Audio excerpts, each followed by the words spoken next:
Cupertino City Council. Today is Recording in progress. November 7th, Tuesday at 5:30 p.m. I'm going to call the special meeting to order. Councilman, Got it. City Clerk Kirsten, please, roll call, please. Councilmember Chow is running a bit late. Councilmember Fruin? Here. Councilmember Moore? Here. Vice Mayor Mohan? Here. Mayor Wei? Here.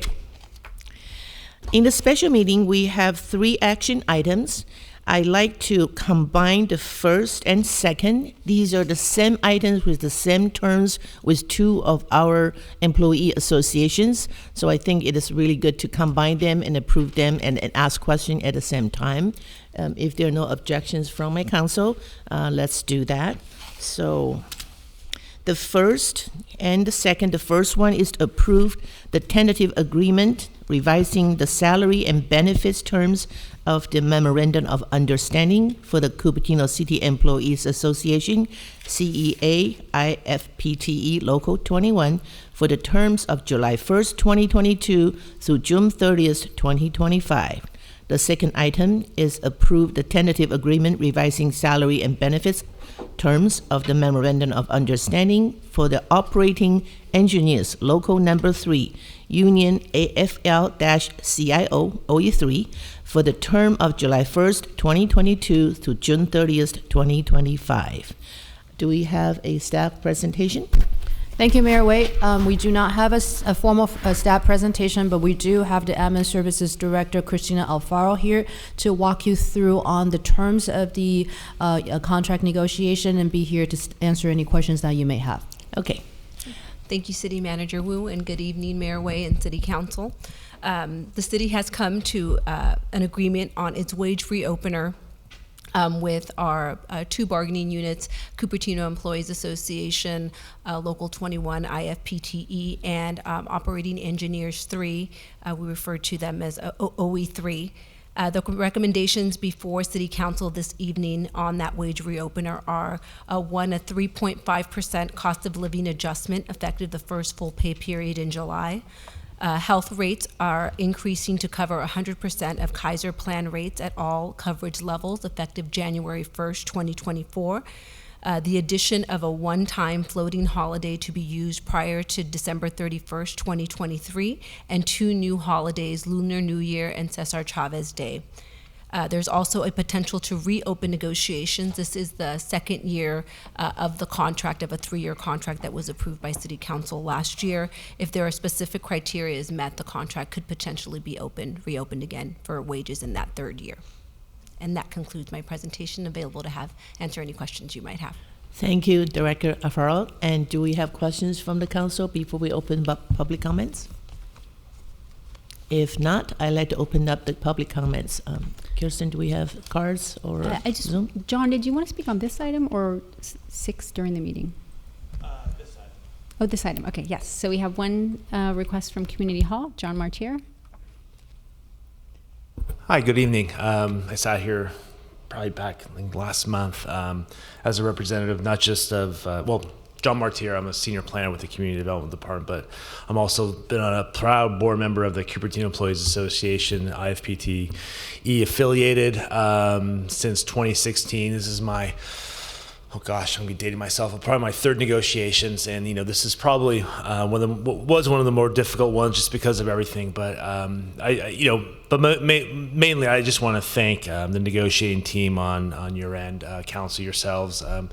The city management team as well, but particularly Vanessa and Christina, you guys have, and with Chris Boucher, wherever you are, somewhere out there listening. It's been awesome working with you guys as always. Even we came to disagreements on issues and whatnot. It was something that we work together, and by the end of the day, we're all colleagues here and working on the same team, and we want to come here and do what's best for the city, for a city that we do love, truly love. And we enjoy being here. If we didn't, we wouldn't have fought so hard. So thank you again, and I hope your decision's easy. And we do want to express our commitment to the community to provide the best services possible. Thanks again. Thank you, John. And we have one hand raised on Zoom from Stanley Young. Welcome, Stanley. Good evening. Wish I could be there in person tonight, but I am on Taekwondo duties, taking my son to his class tonight. I did want to take the time to call in though, and I really thank John Martier for being there. He's been a great member of our team. I want to echo what he said as well. This was very difficult negotiations. I think back on September 6th, you heard from a lot of our members about the concerns of healthcare, inflation, CPI concerns, and how that's impacted our members, the city employees, and impacted their families. So I want to thank the council for stepping up, showing leadership, and showing that they're allies to city employees and doing the right thing. This was not easy negotiations, but I feel it's the best we could have done. And that's when I know negotiations are strong. When I feel that I think it's the best we could have done to reach a settlement that's fair and have our members with good options for healthcare, get retroactive raises in their pockets as soon as possible. So that comes in time before the holidays. It's something that I want to thank you for. And as Christina Alfaro mentioned, and I agree with her on this, there is a reopener to potentially pursue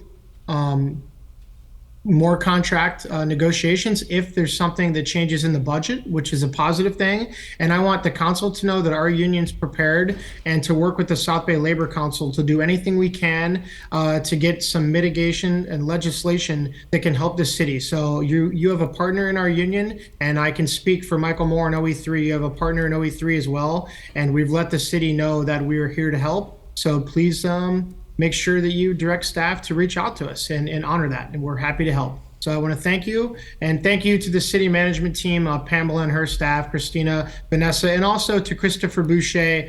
He's a pleasure to work with, very kind, supportive, and he does things the right way. And I'm glad the city has him as a chief negotiator. Thank you. Have a good evening.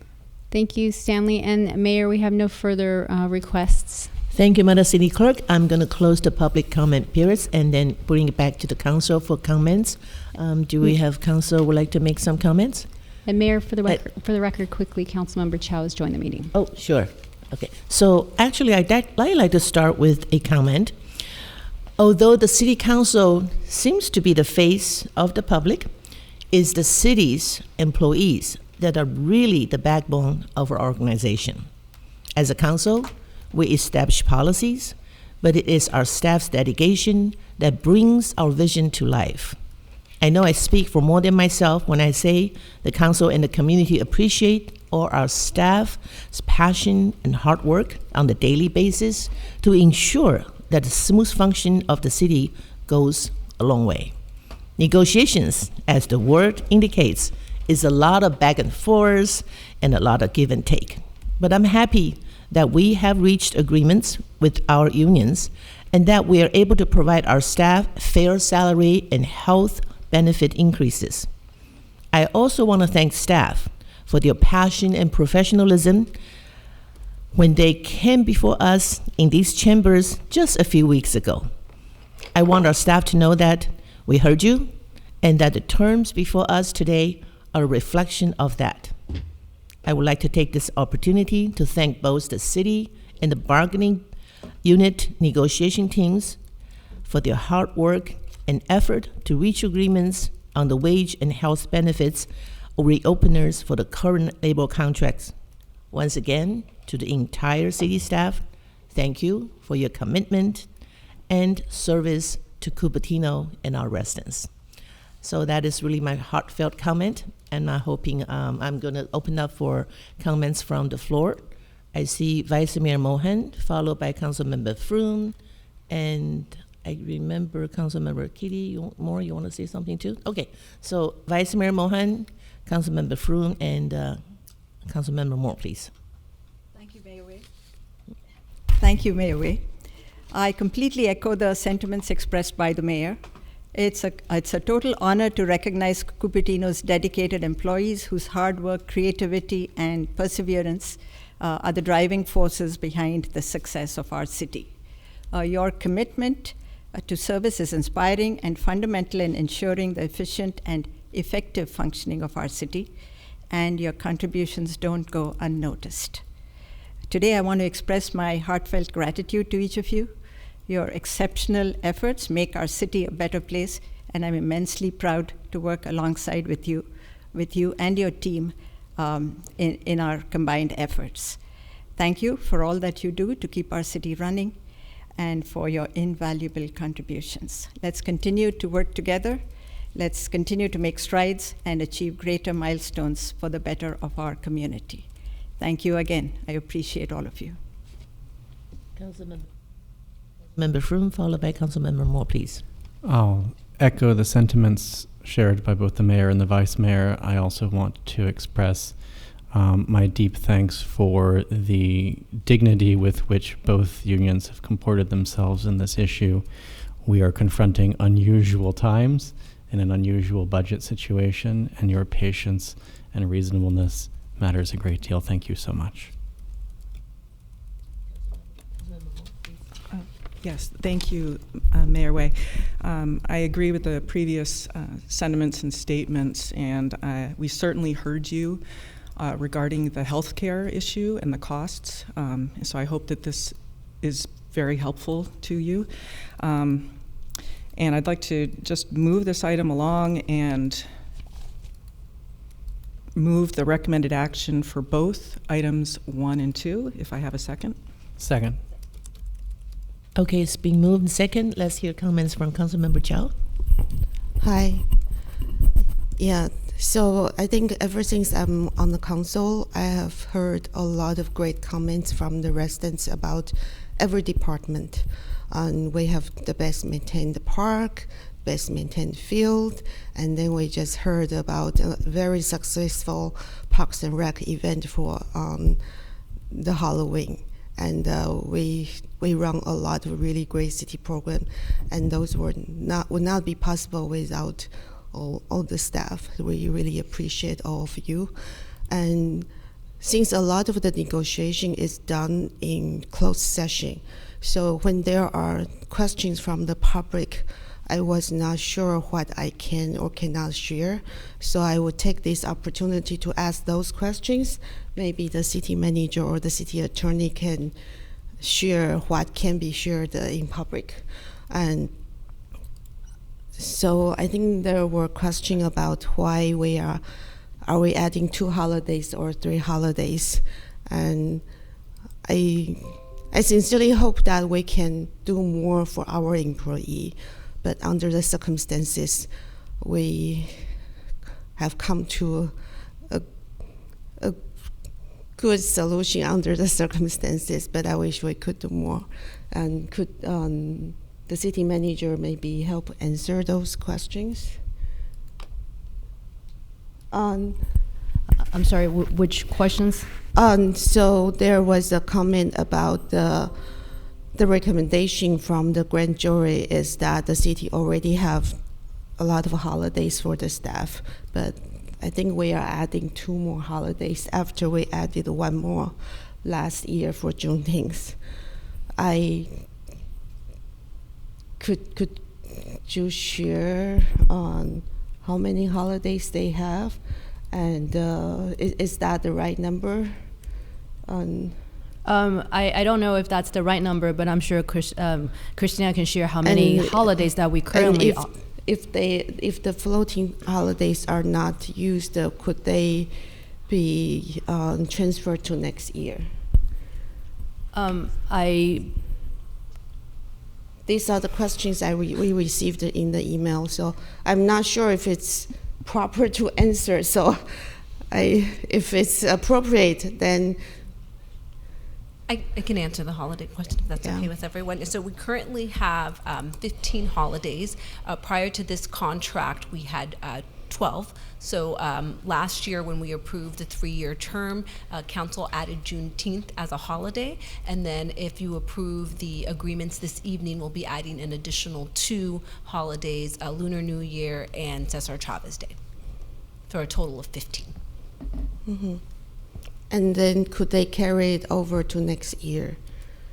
I'm sorry. If the holidays are not used, can they be carried over to next year? No, they cannot. So either if an employee works, if they're an hourly employee, they'd be subject to a potential overtime, and then otherwise they take that day off. But we cannot bank them, and they cannot be carried over.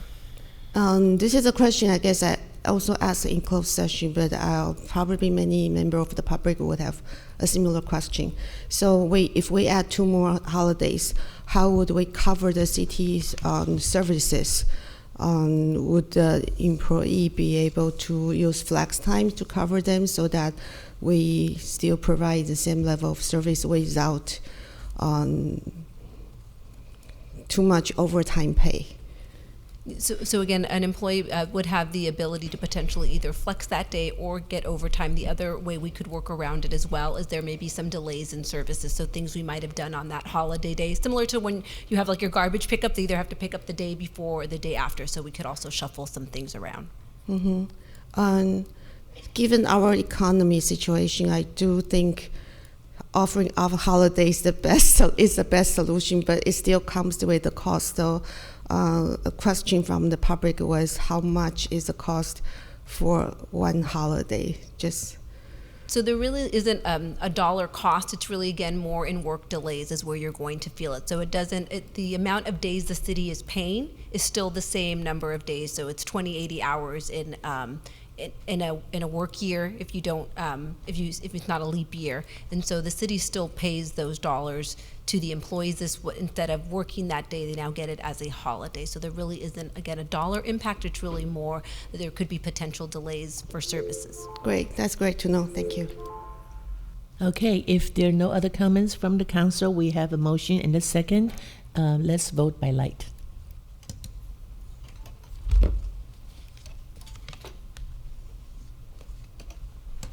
The motion carries unanimously. Thank you, Madam City Clerk. Now we're moving to number 3, approve and update the health benefits for elected officials compensation program. City Manager, do we have a presentation? Mayor Wei, we do not have a presentation, but Director Alfaro is still here available to answer any questions that you may have. Okay, any questions from council before I open for public comment? Let's open public comment. Do we have any cards or Zoomers out there?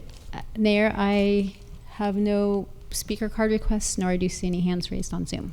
Okay, I'm going to close the public comments period, and let's bring it back to council for comments before we make a motion and second. So if there's no comment, may I entertain a motion, please? I move to adopt resolution number 23-116, revising the health benefits for the elected officials compensation program effective July 1, 2023. May I have a second? I'll second that. So it's been moved by Vice Mayor, second by the Mayor. If no discussions, let's vote by light. The motion carries unanimously. Okay, so we have finished the special meeting items. I'm gonna call the adjournment, and we are going to adjourn at 6:45 for our regular meeting. The special meetings is adjourned. Meeting, we're gonna start our regular meeting. Today is November 7th, 2023, and we're gonna start a meeting at 6:45 p.m. I'm calling the meeting to order. If you are able, please stand for the Pledge of Allegiance. I pledge allegiance to the flag of the United States of America and to the republic for which it stands, one nation, under God, indivisible, with liberty and justice for all. Thank you. Madam City Clerk, roll call, please. Councilmember Chow. Here. Councilmember Fruin. Here. Councilmember Moore. Here. Vice Mayor Mohan. Here. Mayor Wei. Here. Thank you, Madam City Clerk. We're going to move to a closed session report. City Attorney Jensen. Yes, since we last met, the council has had a closed session to discuss litigation matters, including the CDTFA dispute and our housing element litigation. We also had a closed session to discuss performance reviews for the city manager and city attorney. There is nothing to report from those closed sessions. Thank you, City Attorney Jensen. We're going to move to ceremonial items. We're going to skip number 1 for the moment. Our recipient, she is stuck in traffic. She'll arrive probably around 7 o'clock, and the city clerk will alert me. So we're going to move forward with ceremonial item number 2. recognition November as National Native American Heritage Month. November honors National American Indian Heritage Month, a time to recognize and celebrate the traditions, languages, and stories of Native Americans, Alaska Natives, Native Hawaiians, First Nations, and other indigenous communities, and ensure that their rich histories and contributions continue to thrive. Native Americans have played a crucial role in our country's history. They were instrumental in helping early settlers adapt to their new environment, sharing their knowledge of agriculture, medicine, and more. Their deep connection to nature and respect for the environment have been integral to our nation's character and values. Furthermore, the American Indian art, music, and dance continue to inspire people around the world. Let us all continue to work together to build a future that's inclusive and respectful of all peoples. We can learn more there's always a website to learn, www.nativeamericanheritagemonth.gov, nativeamericanheritagemonth.gov. So I'd like to open up to comments if my council has a little extra comments. If not, I am going to close the ceremonial items until the number one recipient arrives. We are moving to postponements and orders of the day. Do we have any postponements order of the day? Mayor, I'm going to recommend that item number 11 be continued to allow staff and the city attorney's office to address some questions that council members have before it comes back for a hearing. Okay. You want to move it to here or before oral or? I'm going to recommend that it be continued to another date. Oh, I see. So that's the order of it's postponements. Yeah. Do we have a motion on the floor to postpone item number 11? So moved. Do we have a second? I second. Okay. I'll second it. So it's moved and seconded. Let's vote by light, please. The motion carries unanimously. Thank you. We will move that to another date.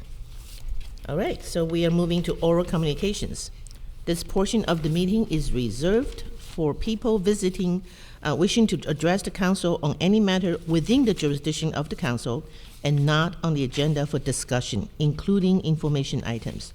Madam City Clerk, do we have any cards? Yes, Mayor. Let me just grab them. Let me call on the first speaker on Zoom first, and then I'll. Okay, I have thank you. One speaker on. Oh, thank you. So actually, a resident brought the cards to me. So we have 4 cards and two hands raised on Zoom. So we will start with Adavas Ghosh, followed by San R, followed by Sanj Rao. Welcome, Advit. Hello, everyone. My name is Advait Ghosh, a freshman at Homestead High School. I was lucky to visit Hsinchu City in April and host Jay Lin last week through the Sister City Exchange Program. I was originally introduced to the virtual exchange program and became curious about students in Hsinchu. This sparked my interest to sign up and reach out to my friends at Cupertino Middle School, Vivon and Olivia, who also went to Taiwan with me. Back in April, Jay's family felt like my own, while I was also warmly welcomed by the city and school, learning about their culture and making new friends. They introduced me to various foods, but my best meal was the one made by his grandma at home, and I realized that language is actually not much of a barrier. We happen to have more things in common than I'd realized, and as I waited 5 long months for Jay to come here, we stayed in touch with all the students and hosts, pitching in ideas to make their trip the best possible. We spent Halloween together, learning together at school, watching the football game together, and visiting San Francisco and other countless must-see attractions. I was also very happy to host all the students at my school and had a lot of fun during our leadership class with all the students. My favorite memory of all was drawing a wall mural of my exchange friends Vivon, Jay, Harry at a coffee shop. On behalf of all the students and families who participated in the 2023 exchange program, we want to thank Janice Sung, Angela Chen, Ms. Chia Ching Lin, and Angela Noguera for their support and care to all of the arrangements and attention to detail. We request to continue the support to the Sister City program and hope it expands to cover more cities and more students too. It is so popular that even more of my friends this year want to do it, and friends from other cities also really appreciate that our city provides such wonderful opportunities for its students. Special thanks to the mayor, council members J.R. Fruin, Kitty Moore, and Sheila Mohan for their time and presence at various events through the week. And thank you also to the CUSD board members Jerry Liu, Sylvia Long, and Ava Chow for their presence at the farewell dinner. Thank you. Thank you. And next we have San R, followed by Sanj Rao, followed by Susanna Kubachandani. Welcome. Good evening, Mayor V and council members. I'm here to firstly acknowledge two events. One is the Monster Mash. I sent in written communications as well. The Monster Mash was a huge success. It had over 500 attendees this year, 200 kids compared to 120 last year. And I hope the city can allocate more budget for community events like the Monster Mash. Each such event attracts and meets the needs of 500 or more community members, and every park and rec event reaches the maximum number of community residents. I hope we will see more support in the zero-sum game of budget for park and rec community events. The second topic I want to speak to, another very positive one. It's not often we get to speak about positive things and good news. I'd love to thank all community members, all council members for your support for the Sister City program. Many of you were there through the week, from the welcome party to the farewell party to the farewell dinner and various commemorations. I think you're seeing the impact right here. You're seeing students who have never stepped into this building making the effort to come in because the program meant so much for them. And it's not easy to get students out of high school classes and schedules, you all know that. So when they do this, it means that this really meant something to them. So I hope you appreciate the effect that you're having, the positive inspirational effect the city has, and I hope we will see more budget for programs like these that impact the community positively and that impact young students. And maybe for all we know, in here in the hall today is probably a future council member, J.R. Froon, or a future mayor or a future vice mayor. So let's welcome our high schoolers to participate and engage with the city, and thank you for your support. Thank you, San. Next we have Sanj Rao, followed by Susanna Kubchandani, followed by Peggy Griffin. Welcome, Sanj. Good evening, Honorable Mayor Hung Wei and esteemed council members. I'm Sanj Rao, a freshman at Monte Vista High School, and this year I had the wonderful opportunity to be a part of the Cupertino Sinchu Exchange Student Program. We are profoundly thankful for your continued contribution to this program. Your support has not only strengthened the bonds of friendship between Sinchu and Cupertino, but has also allowed us to expand our horizons, learn about different cultures, and create lasting connections with students around the world. I believe these connections are vital in today's globalized society and that they enrich our community in numerous ways. I was able to learn so much more about the culture and norms of Taiwan in just a few days. From a student's perspective, it was a truly rewarding experience, allowing me to develop personal skills like independence, authenticity, responsibility, and leadership. Hosting my exchange student this past week allowed me to reciprocate the effort and time everyone put in to give students like me the experience of a lifetime. We toured the Taiwanese students from the South Bay to San Francisco, representing Cupertino and how our community has shaped us in so many ways. At last, on November 4th, we had to say goodbye, but it was only the start of a relationship for years to come. I am eternally grateful for the opportunities the Cupertino Sinchu Sister City program has had to offer, and once again, thank you for your dedication to the Sister City program and for your active presence throughout this program. Thank you. Thank you, Sanj. Next we have Susanna Kubchandani, followed by Peggy Griffin, followed by Rhoda Fry. Welcome, Susanna. Hello, my name is Susanna Kupchandani and I'm a sophomore at Limbrook High School. Before I start, I would like to thank Mayor Hung Wei, Council members J.R. Fruin, Kitty Moore, Shayla Mohan, and City Manager Pamela Wu for their time and contribution. I would also like to give thanks to CUSD board members Jerry Liu, Sylvia Leong, and Ava Chow for attending the farewell dinner. The spring of my freshman year, I found myself on a plane to a different country as an exchange student, realizing what should have been obvious. I had no idea how Taiwan was truly like. As a multilingual student in Cupertino, I applied as an exchange student for the Hsinchu Sister exchange trip of last year. For the first time, I would have had the opportunity to experience the classroom from the other side of the country. My responsibility was simple. In 1 week, experience the everyday life in Taiwan and turn it into a worthwhile experience. As I stepped off the plane onto Taiwanese soil, I was instantly immersed in a world unlike any I had ever known. I walked into class the first morning, looking for the stereotypical Asians whom study 24/7 and have no life outside of school. Instead, I found myself in a lawfully chaotic classroom, each student with their own distinct personalities. The friendships I forged during that week were priceless. I had built connections with both local students and fellow exchange participants. These friendships transcend borders and will become a network that I can tap into for years to come. It is not just a short adventure, it is an opportunity that can impact future participants. I would also like to encourage the Council to maintain funding for this program to ensure that others can experience what I did and continue to learn, grow, and be transformed by these invaluable experiences. To make this possible is an investment in the future of our youth, our communities, and our world. Thank you. Thank you, Susanna. Next we have Peggy Griffin, followed by Rhoda Fry. Welcome, Peggy. Thank you. I'm going to use the overhead. Okay, it should be. So, first I'm going to read and then put it on. Okay. Good evening, Council and staff. Regarding item 19, info on hybrid options for commission meetings, although I believe the legislative body should attend in person, I also believe that council and commission meetings should be hybrid for the public to encourage more participation and access, and that the recordings be posted.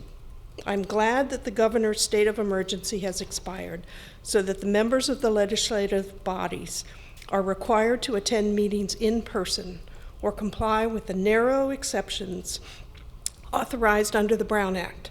This provides the public with access and transparency.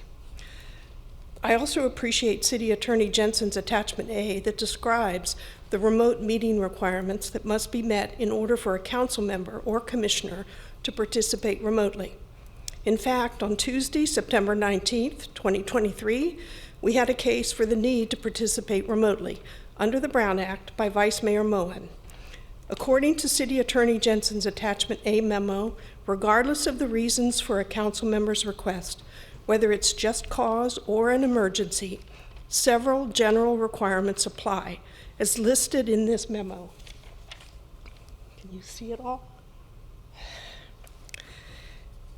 At that council meeting during a break, I questioned City Attorney Jensen's regarding two potential Brown Act violations. First, the inability of the public to see Vice Mayor Mohan during the meeting. And second, no public disclosure of whether anyone else was in the room with her. I was told everything was okay, but it was not according to his own memo. Vice Mayor Mohan should have disclosed to the public during the meeting that no one was in the room with her. We should have seen Vice Mayor Mohan throughout the meeting, not just when she voted. I'm thankful that this memo and the remote participation requirements have been published, so it's clear to everyone that the Brown Act violations occurred that night. I'm also hopeful that next time the remote participation exception of the Brown Act is used, that all the general requirements that were listed will be followed, as we have benefited from experience. The Brown Act is not just a dumb law. It provides transparency in government, which benefits everyone. Thank you. Thank you, Peggy. Next we have Rhoda Fry. Welcome, Rhoda. Hi, good evening. I'm a 40-year resident and continue to be disappointed by the council's actions since the beginning of this year, and I have a number of concerns. I'm very upset that the city staff engaged in a $170,000 contract to figure out how developers can build on top of our fairly new community hall right here, our renovated sports center, and our city hall. This is not okay, and it was not the direction that City Council gave back in February. Nevertheless, the City Council did direct staff to continue looking at the idea of pimping our city-owned land to developers. This is not okay, and we don't need a city hall that's 4 times the size of our current city hall to hold about 130 employees and probably shrinking from there. What makes this even more worrisome is that 3 of our council members have intimate ties with developers. Stop the studies now. Private development does not belong on public property. Number 2, the City Council has just ratified a new employment contract with the city's employees, and I request that these increases in costs be reflected immediately in the budget. When will we see a revised budget? 3, when will the city staff present a new budget? Again, this is related to employment. I'm very concerned about a current budget. Why have we budgeted an 11% increase in headcount since 2019? I picked 2019 because it's pre-COVID. I submitted notes of my public comments so you can see the table and data that I pulled from the budget. And even more concerning, why are we budgeting a 30% increase in employee compensation? To me, that means that our city is way too top heavy. And when I added the budgeted cost of administration, administrative services, we're looking at a 42% increase. Why? Please take a look at where we need to add people and where we don't. Number 4, this pertaining to video recording. The city manager decided to stop video recording and live streaming at Parks and Rec meetings without input from the council. I have asked the mayor 3 times what the cost to the city of recording these meetings is, and there was no answer. What I have learned is that the city charges only $68 per hour to Silicon Valley Clean Energy for video work and the use of our community hall. If that's all it costs, then we need to reinstate video recording and live streaming. If not, then we need to be charging an appropriate fee to Silicon Valley Clean Energy. But what I did learn today is that these meetings, these Parks and Rec meetings, are audio recorded. However, the audio recorded is only retained for 30 days. Why is the city throwing out these recordings when it is all we have now? So my ask is, if the city manager is unwilling to reinstate live streaming and recording, that at least the audio recordings be retained in perpetuity. I think that's a reasonable request. Finally, Mayor Way, under your leadership, council has failed to ratify the new housing element. This has resulted in a builder's remedy project under which we have zero control. Mayor Way, you said that you want local control. Failure to get the housing element done means that we have none. There are likely more such a builder's remedy projects. Thank you, Rhoda. That is your time. And we have 2 hands raised on Zoom that had their hands raised in time. Daniel Gutierrez and Colin User 2. Welcome, Daniel.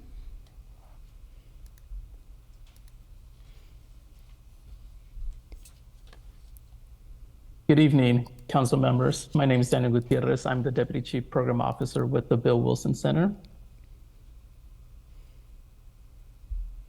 Oh, here we go. I'm with the Bill Wilson Center. It's a local nonprofit here in Santa Clara County that is working to end youth and family homelessness. I'm here this evening to let the community know that November is Runaway and Homeless Youth Prevention Month. This is a nationwide campaign to increase awareness about homelessness among youth and young adults in our community and to spotlight the resources available to those youth. This is especially critical in our county, despite being a tech hub and home to companies such as Apple, Google, and Meta. Santa Clara County has the 3rd highest population of homeless individuals in the entire nation. 12% of those are under the age of 24, and San Jose alone has the highest per capita youth and young adult homelessness in the nation. The longer a person is homeless, the longer it takes and the costlier it is to help them transition into permanent housing. Bill Wilson Center has been serving homeless youth and young parent families in Santa Clara County for 50 years. Our clients typically range from children as young as 12 years of age who have run away from their home to older youth and young adults between the ages of 18 and 24. Our goal is to provide an integrated system of care that will help our homeless youth clients attain stable housing through either family reunification or through economic self-sufficiency. We offer immediate shelter as well as supportive services such as mental health, job training, financial literacy classes, substance use treatment, and parenting classes, among others. In Cupertino, Bill Wilson Center provides low to no cost family counseling to extremely low income residents in need of help, as well as other housing supports. If you would like to learn more about our agency and the work we are doing in the community to end youth homelessness, please visit our website at www.billwilsoncenter.org. And if you know a young person who is homeless, please refer them to us. They can contact us through our Here For You call center at 408-385-2400.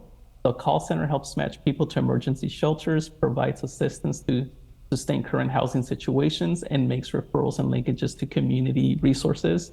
And we accept clients from throughout the whole county. Finally, we would like to invite you all to join Bill Wilson Center's Green Light Walk, which is a rally to end youth homelessness. This 1 mile walk takes place Friday, November 10th at 5:30 p.m. and will start from San Jose City Hall, then proceed to our drop-in center in downtown San Jose. Bring yourself, bring your family, friends, school, church, or your business friends. Together we can end youth homelessness. Thank you for your time. Thank you, Daniel. And our final speaker on Zoom is call-in user 1. Welcome, call-in user 1, or call-in user 2, I'm sorry. You'll need to unmute.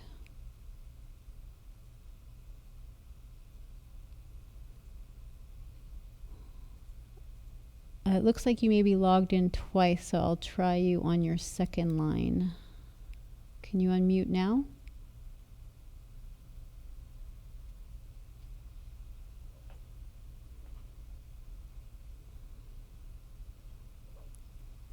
So *6 to unmute by telephone.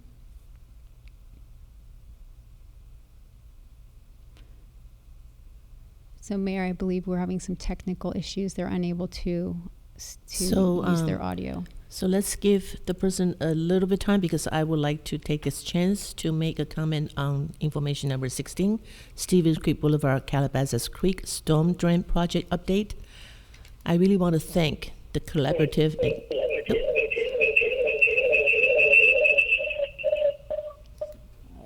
Going to mute them. Sorry, go Okay, ahead. that's okay. I really want to thank the collaborative innovative efforts of public works staff, the contractor, and engineers. This emergency road was completed 2 weeks ahead of the projected completion date. The duration of road closure was reduced from the initially anticipated 30 days to 16 days, minimizing impacts to the public and businesses. The work was completed at a cost lower than the approved emergency budget of $880,000, resulting in reduced expenditures of approximately $100,000. That's a little extra $100,000 for us to spend somewhere. The failed metal pipe was removed and replaced with a reinforced concrete pipe, which has anticipated use for lifetime of 100 years.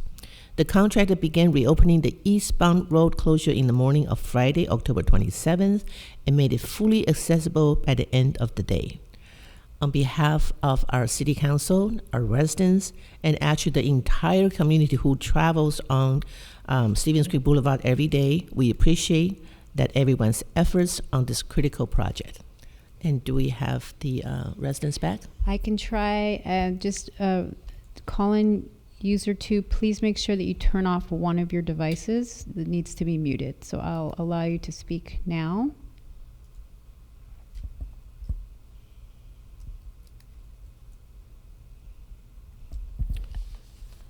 I don't think they're going to be able to. Okay. Yeah. So I am going to close the public. Hello, can you hear me now? Oh, yes, yes. Hello? Go ahead. Yes, please go ahead. Okay, all right.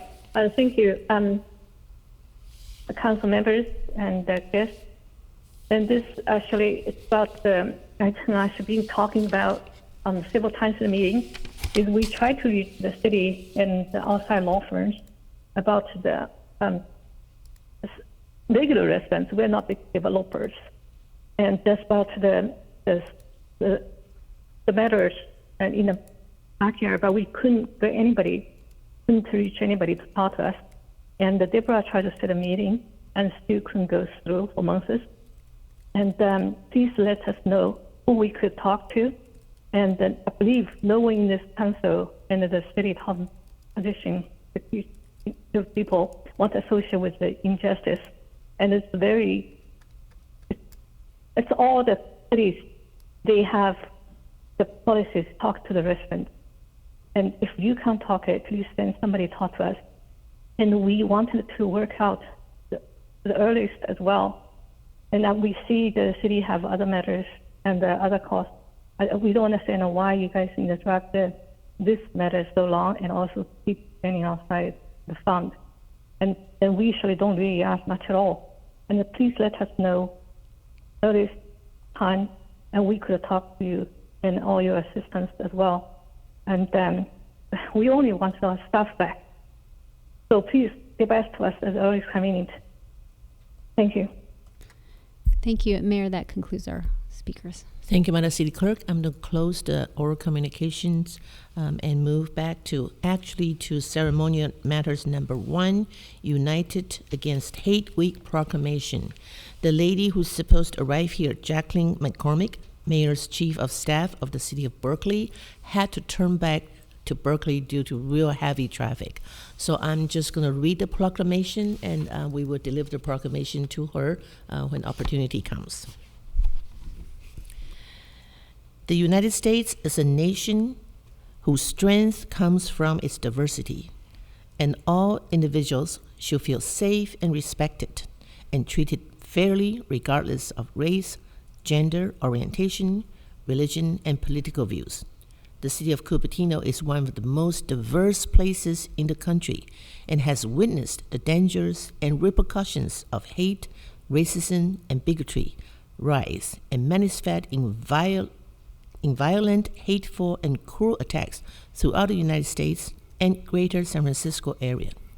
And the city of Cupertino wishes to ensure that our community will continue fighting against hate by welcoming all people and countering anything that acts as a bias that poses a threat to the safety and civility of our neighborhoods, residents, and all people. And the city of Cupertino reaffirms its commitment to stand united against hate, to do the consistent and hard work of optimizing equity, fairness in a society committed to free expression and to celebrate unity and diversity. And the city of Cupertino stands united with our fellow California cities, sending a resounding message that we are united in our resolve to combat hate and promoting acceptance.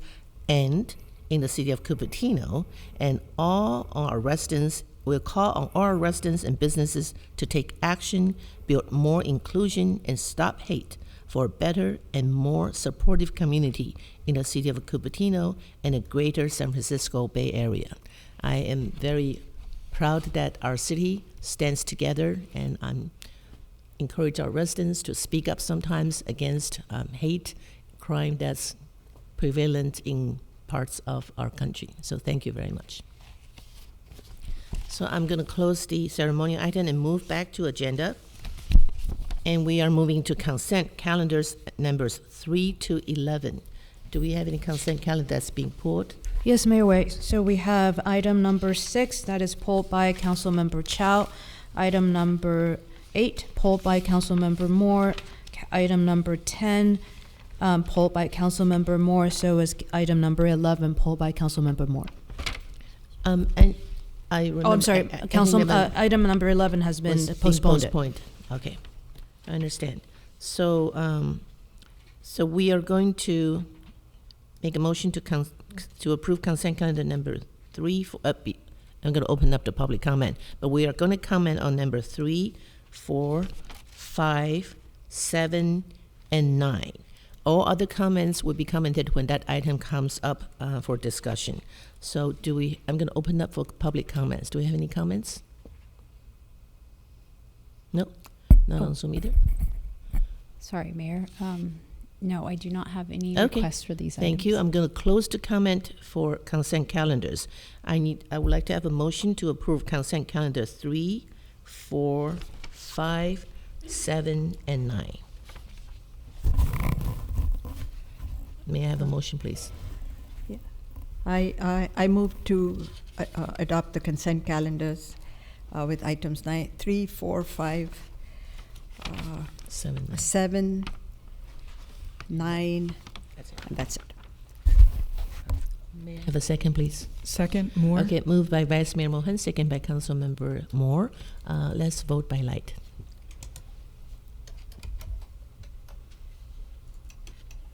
The motion carries unanimously. Thank you, Madam City Clerk. We are going to consider number 6 right before the action item because of the timing of the item, and move the rest as per council procedures to the end of the action item. So let's... Mayor, is that a motion? Sorry to yes, interrupt. I'm making that motion. Yes. Second. May I have a second, please? Second. It's been moved and seconded. Please vote by light.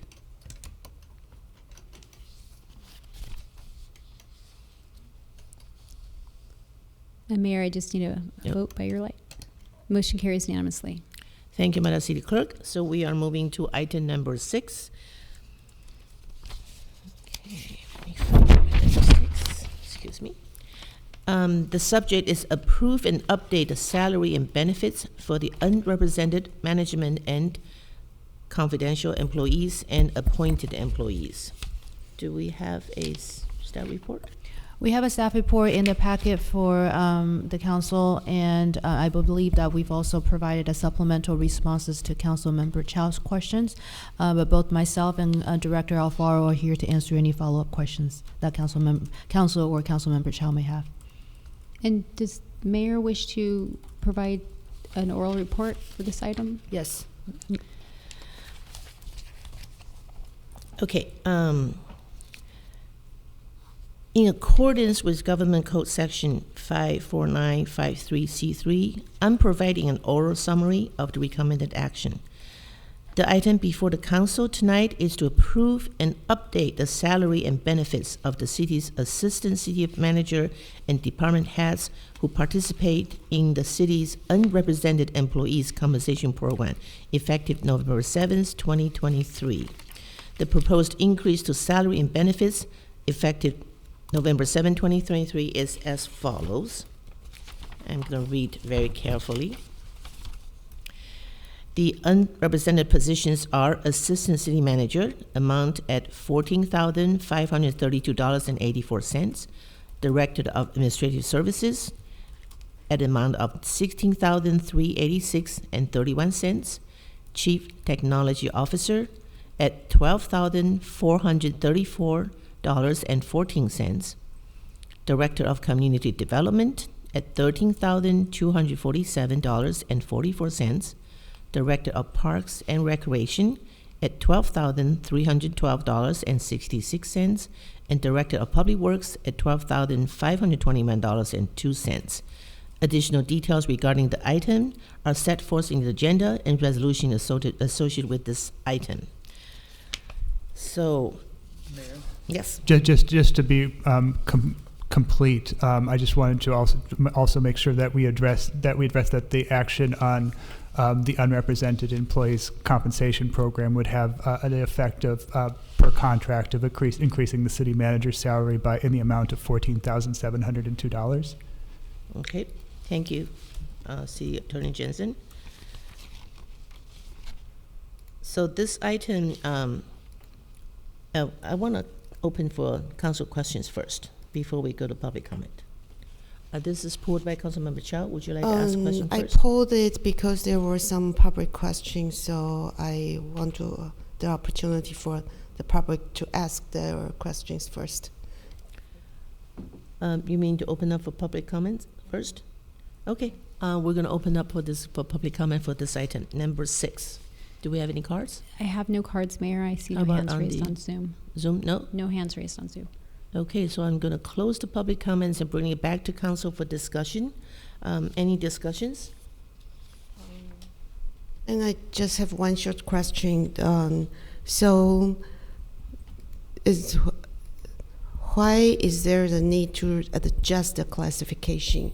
Is that complying with a state law or municipal code? Which classification are you referring to? Classification of, I think, the environmental manager, and there were transportation manager, the salary realignment. So why is the realignment necessary? I'll defer to our city manager, our director of administrative services, to answer that question.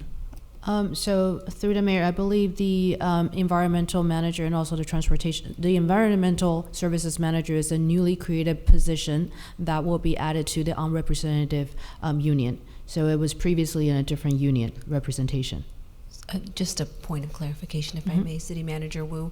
It's actually an existing classification, but we look at our classification plan from time to time to understand different positions in the city. If they're doing similar level work, we try to align those salaries. And what we found is when we're looking at the transportation manager, the CIP manager, and the environmental programs manager, the scope of work at which what they're doing in terms of the not only the program that they're overseeing, but the staff that they're overseeing, made us look at this and say, hey, these should really be aligned with the other two classifications. On top of that, they're also in the same department, but we do look at classifications and internal alignment along with compaction issues.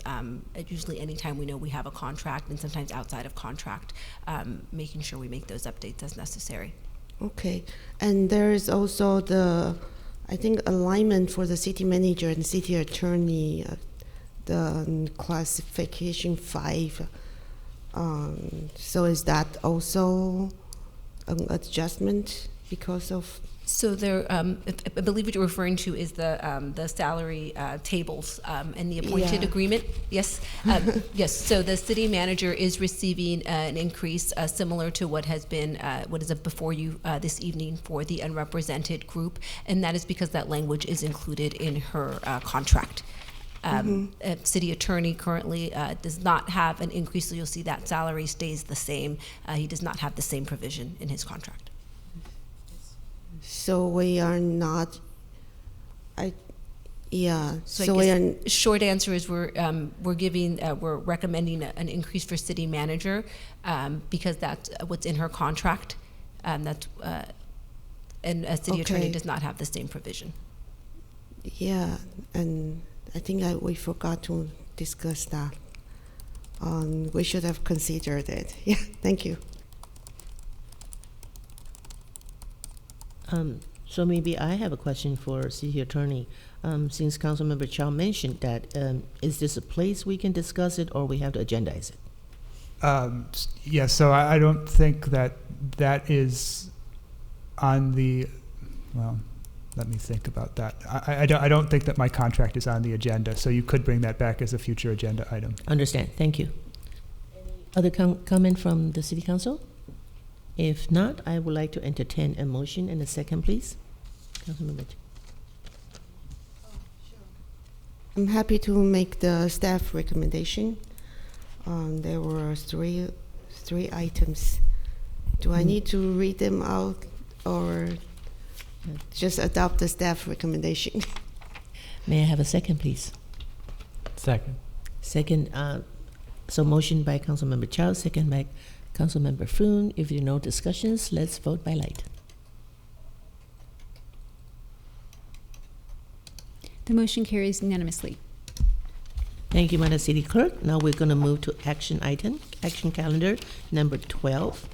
Minor amendments to Cupertino Municipal Code Chapter 1.18, Claims Against the City, Chapter 9.15, Prohibition of Expanded Polystyrene Foam Food Serviceware, 9.18, Stormwater Pollution Prevention and Watershed Protection, Chapter 15.4, Waterworks System Rates and Charges, and Chapter 16.72, Recycling and Diversion of Construction and Demolition Waste.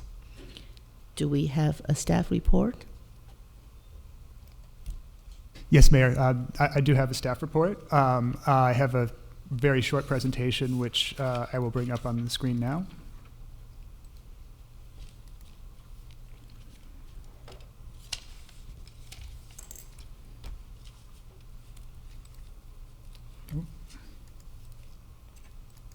Sorry.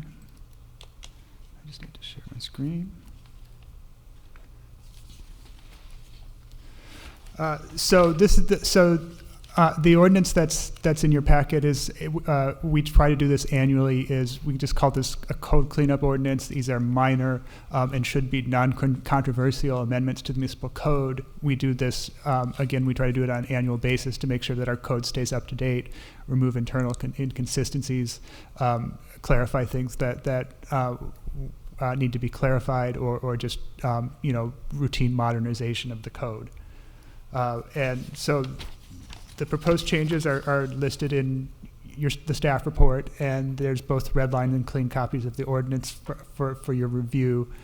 Just to briefly summarize, we are amending the chapter on claims against the city to allow for the electronic submission of claims by residents and others who have a alleged claim against the city. We're amending Chapter 9.14, which is our recently adopted single-use food serviceware ordinance, to make minor clerical corrections in the language that was adopted by council. We are proposing to amend Section 9.18215 to clarify the placement of uncontained large items for trash collection. We would also amend Section 15.04010 to address anticipated new lease of the city water system and potentially a different lessee to build that flexibility into the code. And then very minor changes to Section 1672.2050 to just clarify minor changes in capitalization to clarify the way that the Public Works Department has implemented that code provision. There is one correction that I want to point out to the ordinances that in your packet, is that in Section 9.15120C, there are actually two separate effective dates for different parts of that ordinance, and the one that was inserted in your packet is incorrect. The correct date is September 6th, 2023. So I would request that any motion that council makes to adopt the ordinance include the correct date. With that, I can take any questions that council may have. Council members, if you have questions, Councilmember Chow. So in this kind of code update, usually I see that this update is required to comply with the state law and these other things.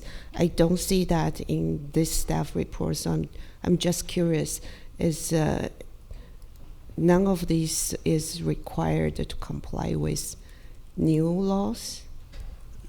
No, these are minor technical changes. We are planning to bring in ordinance revisions to the zoning ordinance to council next month that will include some changes to comply with changes to state law. These are really minor changes, and typically, again, this is our own internal process of reviewing the code to make sure that it's consistent with current practice. Okay, so this is so I'm just curious about the process on how these items came up.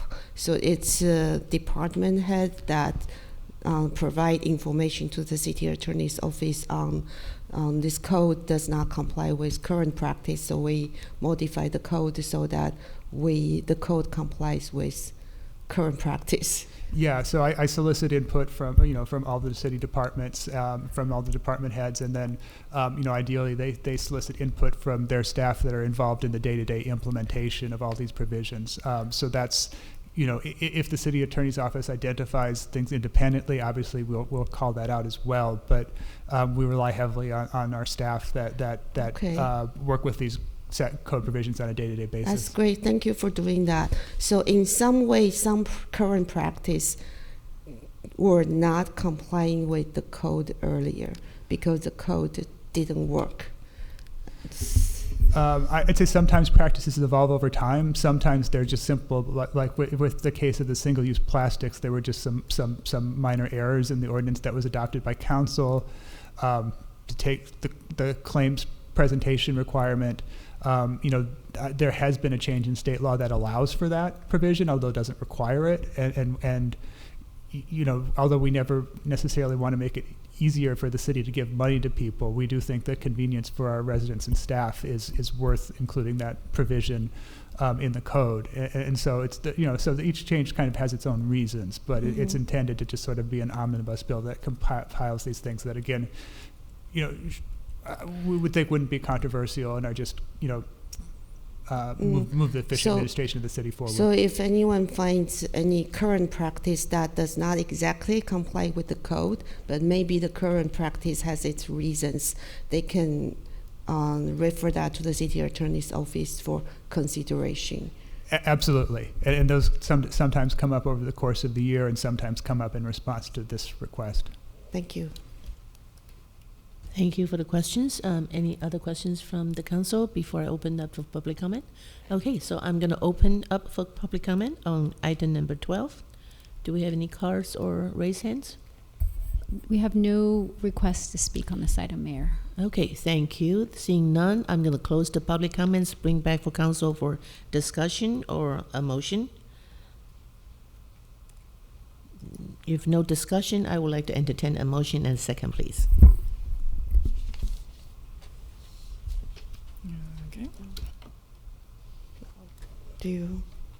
I'm happy to move the item for the staff recommended changes.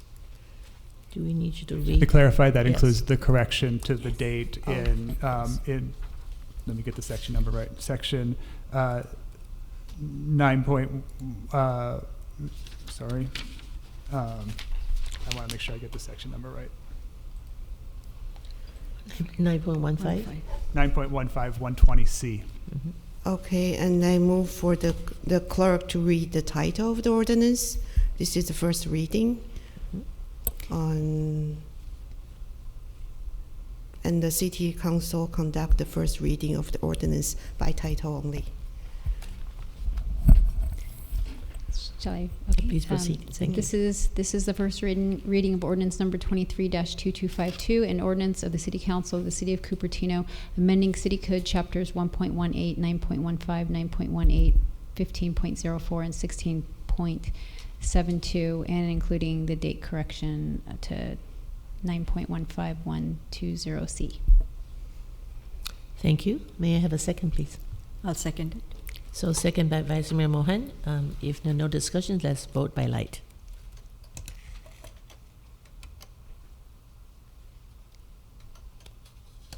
The motion carries unanimously. Thank you, Madam City Clerk. Now we're moving to item number 13, adoption of Code of Ethics and Conduct for elected and appointed officials. Do we have a staff report on this? Yes, I have a presentation, Mayor. This is me again, and I will bring up share my screen again.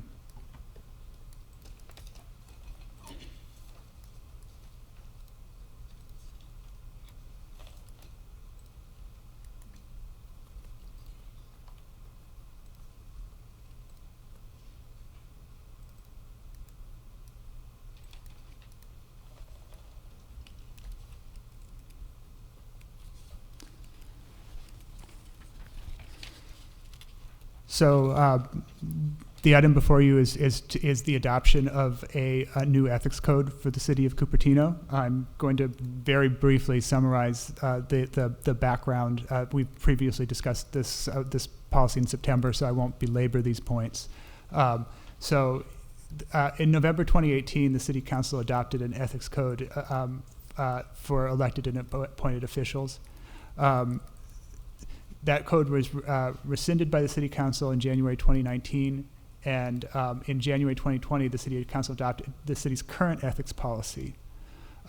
In December 2022, the Santa Clara County Civil Grand Jury released a report that identified the ethics policy as an area of concern, and found that the policy had generic goals and no enforcement provisions, and the purpose was to avoid accountability. Following that grand jury report, the City Council did several things to address those findings. First, in February 2023, the Council adopted the City Council Procedures Manual, and that addressed some of the concerns identified in the grand jury report, including standards for council member conduct, decorum, and council staff relations. Also, in response to the grand jury report, the city attorney's office prepared and released a fact-finding report on various issues related to council governance. And one of the recommendations that came out of that fact-finding report was to revise the current ethics policy using the 2018 Ethics Code as a recommended starting point. The City Council considered that report and directed staff to return to Council with an agenda item to consider the current ethics policy consistent with the City Attorney's Office's recommendation. Also, just to note that in July 2023, the internal auditor released an enterprise leadership assessment, which again noted the ethics policy as a potential area of concern and recommended considering revisions. Sorry, I keep skipping ahead.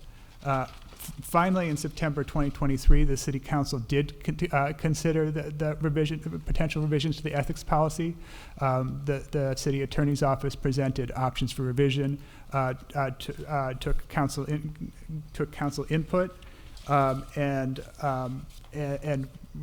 received direction to return with a revised ethics code based on the 2018 Ethics Code with some specific revisions and some general suggestions from Council.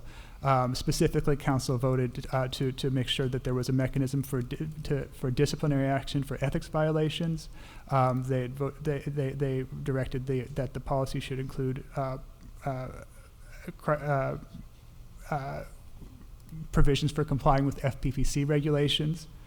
And then they also adopted the City Attorney's Office to consider and, if appropriate, incorporate other comments that were received from Council.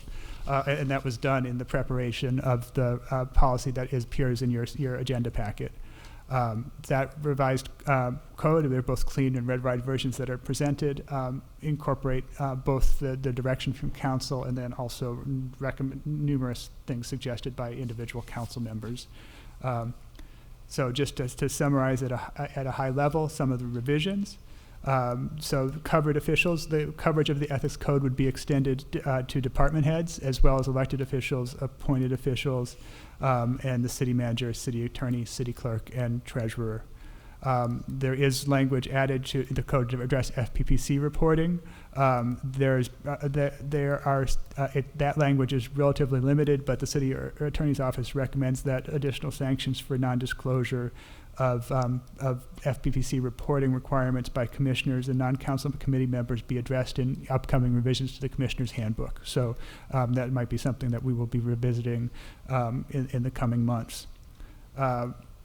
The ethics policy excludes expanded conflict of interest protection. Those are attempt to balance some council members' stated interest in strengthening protections against conflicts of interest with the desire to avoid overbroad recusal requirements. There is considerable detail regarding enforcement procedures that were added to the 2018 Ethics Code. Those details are in your agenda packet.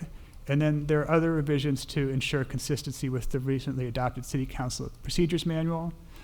Make sure that the First Amendment rights of city officials are recognized where appropriate. And then there are other edits for consistency, clarity, conciseness, and consistency.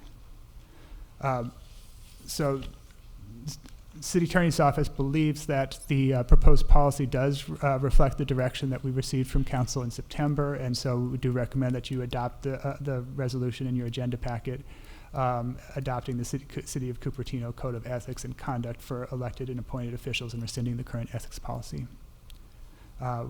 With that, I am available for questions. Thank you, City Attorney Jensen. I'm open for council questions before public comment. Councilmember Moore. Okay, thank you. So for the city attorney on item 8 for conflicts of interest, there is a sentence, in addition, no city officials shall participate in making any quasi-adjudicatory decision if the city official has made statements outside of the quasi-adjudicatory hearing that demonstrate an unacceptable probability of bias against a participant for the hearing. And I was wondering if it's only against a participant, and what happens if there's demonstrated bias towards a participant. I mean, bias, I would think, would cut both ways. Agreed. That statement is usually is taken straight from case law that discusses conflicts of interest in the quasi-adjudicatory setting. Usually, the only person in a quasi-adjudicatory hearing that has a property right that would require disqualification is the applicant for that property right. So that's why that's reflected in the case law. If council would wish to broaden that requirement, they certainly could. Through the mayor. So my concern is that if we were making a decision about, if we had a decision about selecting a vendor, I know this would probably rarely ever happen, but if we had that as a choice that we would make, and someone had said they like vendor X, they're just wonderful, and I would think there would be a scenario where that would be bias, that it's favorable, but it's also harmful to the others that could be in the running, so to speak. Yeah, so I think the selection of a vendor would not ordinarily be subject to this because it's not a quasi-adjudicatory decision. But that said, I mean that there are certainly statements that council could make that could prejudice the procurement process, but those wouldn't necessarily be covered by this requirement. Okay, thank you. And then with regards, again, through the mayor, with regards to the admonishment, reprimand, and censure items, I'm still not seeing a process. So I don't feel confident that we are following the recommendations from the grand jury report to have that process. And my concern there is that we could once again have a situation where it's simply, majority rule, and there's no process for having, what draws the line between having someone being removed from their committees, or having a public admonishment, or what is the process for this where that makes it fair for everyone?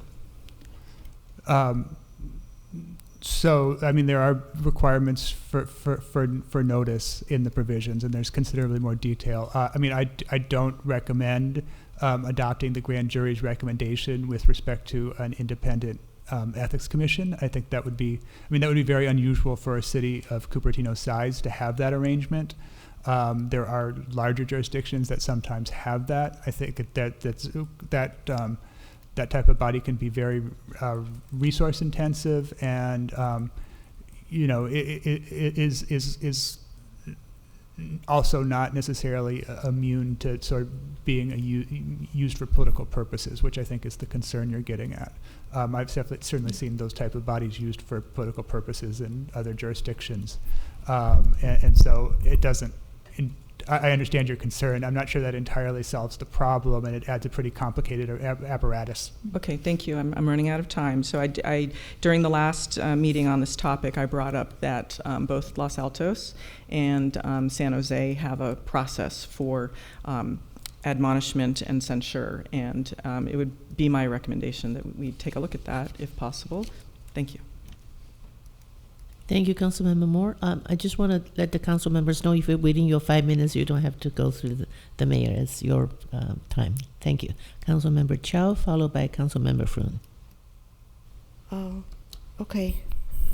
So a question regarding, I see that you clarified that for any interest with nonprofits, there is just disclosure requirement, but it's added that besides financial material requirement under the law, it is added any other interest that materially interfere with the city official's ability to make an impartial decision in the best interest of the city. So I'm curious, what constitutes interest that may materially interfere. And who will make this determination? Because for financial interest, FPPC has a process to determine that. And based on what evidence would that be determined? Yeah, I think that would largely rely on the judgment of the individual council member because it's very subjective. I mean, this is intended to be a norm that goes over and above the requirements of state law for a disclosure. I mean, in trying to think of examples where this would occur, one thing I thought of is if there was a decision involving a close family member that wouldn't necessarily require recusal under the law, but might be difficult for the council member to act objectively in considering a decision. This is subjective. That means if the public brings up someone violated the ethics code because of this council or commission members would not be censored or as a violation if this is subjective. So I mean, it's ultimately council that determines what's a violation. I think my point was in the first interest, you're relying on members to follow norms. One example that comes to mind is I think we have very passionate commission members on like Backpack Commission. Some of them in the past have advocated and pushed for projects that in the city. So would that then prevent them from making decisions for Backpack Commission to make a recommendation to the council? Would they have to recuse? Well, I wouldn't want to answer a hypothetical question with too much precision, but I would say that's not hypothetical. It happened in the past. Well, but like the Ragnar Creek Trail, there are even some residents were even attacked because they are against it. So some commission members were very for the project. This wouldn't prevent somebody with strongly held, policy views from expressing those views in a role as a commissioner or council member. Okay, that's good to know. So this would not prevent someone with strong views about a policy matter. Certainly that's not the intent, no. Okay, could that be clarified? The material interest does not include a strong opinion. There is a language elsewhere in the code that makes it clear that this is not intended to limit anybody's First Amendment rights. But I would say that. But that's different from strong opinion. Yeah, so you're free to propose language. I think I really tried to give this language some thought to balance some of the concerns that I heard at the last meeting. I don't have a lot of time, so one more question regarding the media representation. I understand mayor usually is a spokesperson for official city position. And then the language here says that if a council member speak to the media, they should make it clear that their opinion is their own official city position. But this does not include the mayor. This seems then imply whenever mayor speak, it is only the city official position. But that prevent the mayor from making statement that's their own view to the media or others. So I think shouldn't we allow the mayor to be able to express their own views when just to make it clear, this is the official view, this is my own personal view. Yeah, absolutely. The mayor is also a council member. Okay, so that includes the mayor. Thank you for clarifying that. Councilmember Fu? So Councilmember Chow actually struck on the exact same line that I was going to bring up, and just note that this section on any other interest that materially interferes with the city official's ability to make an impartial decision in the best interest of the city is one of those things that I think would have benefited from clarification and explanatory notes along the lines of the restatement. which was a comment that I provided at the last time that this item was in front of us. So in the future, if we do bring this back, I think that line in particular might be one that could get that treatment. So I'll just make that note. With respect to relations with the media, I noticed that the section describing how commissioners are expected to behave doesn't parallel the language for council members. Is there a reason for that? Let me look at that language.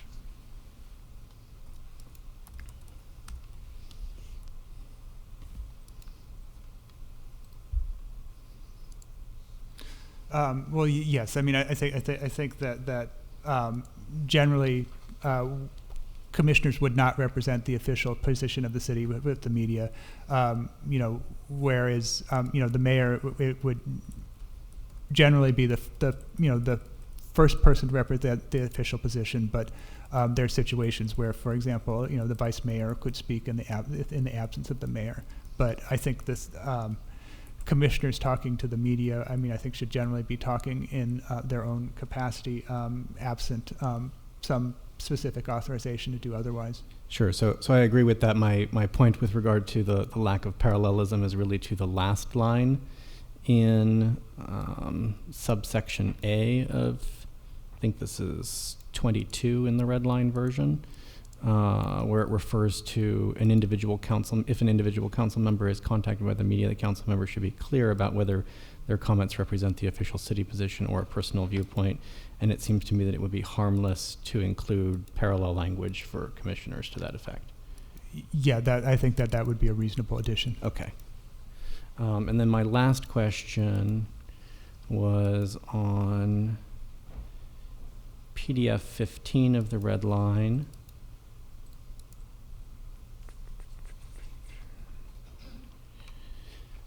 Under subsection C, last sentence of the first paragraph, the section other members is capitalized, and I'm wondering whether that was artifactual or intentional. No, the capitalization is intentional because members refers to council members, commissioners, and non-council committee members. Okay, including the word other. I think you could probably have a lowercase o there, and the meaning would be the same. Very good. Okay.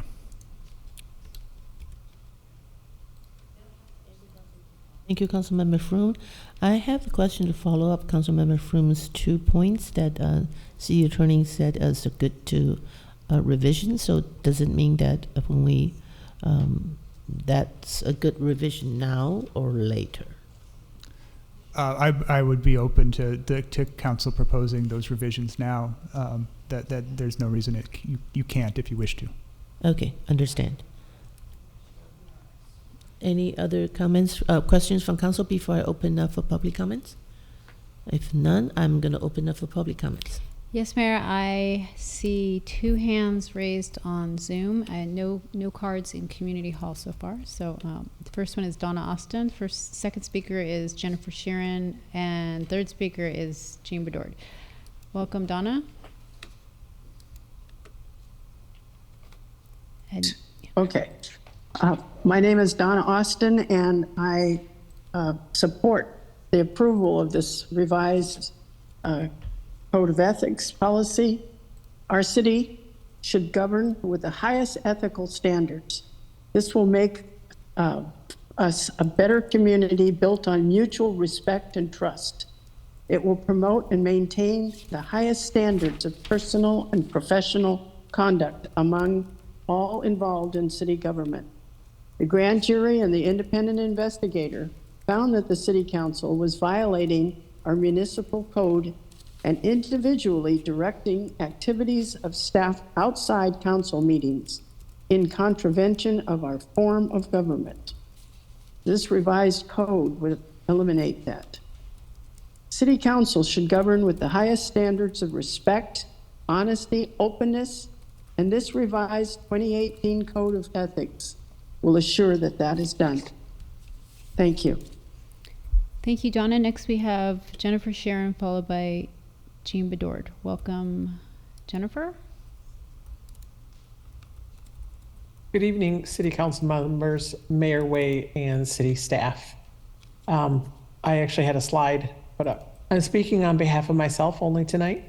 I appreciate that the updated Code of Ethics is finally being implemented and includes updates to cover all officials and includes measures for FPPC violations and conflicts of interest.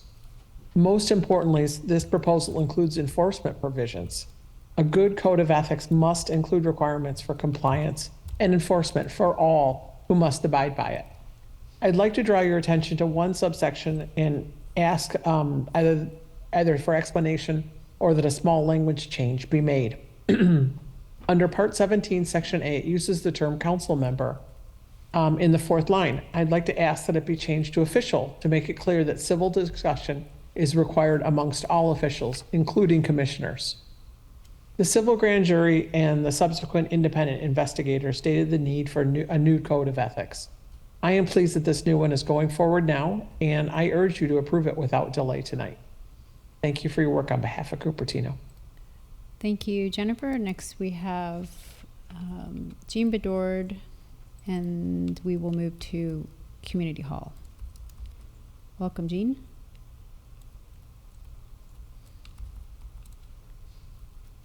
And you'll need to unmute.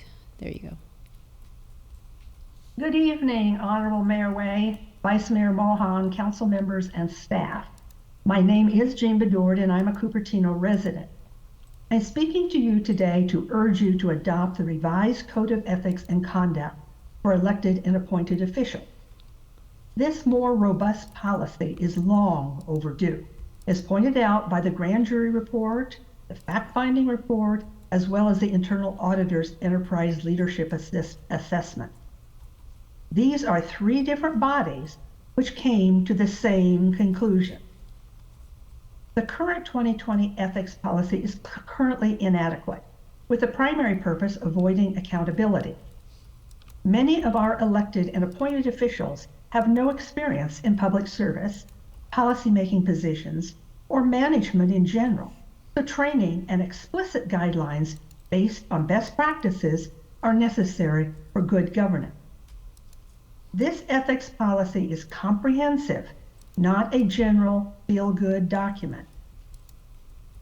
Cupertino will benefit from improved governance and accountability.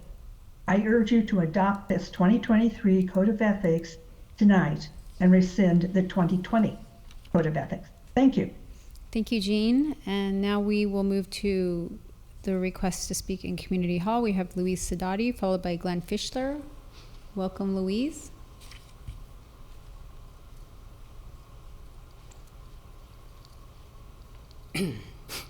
Good evening.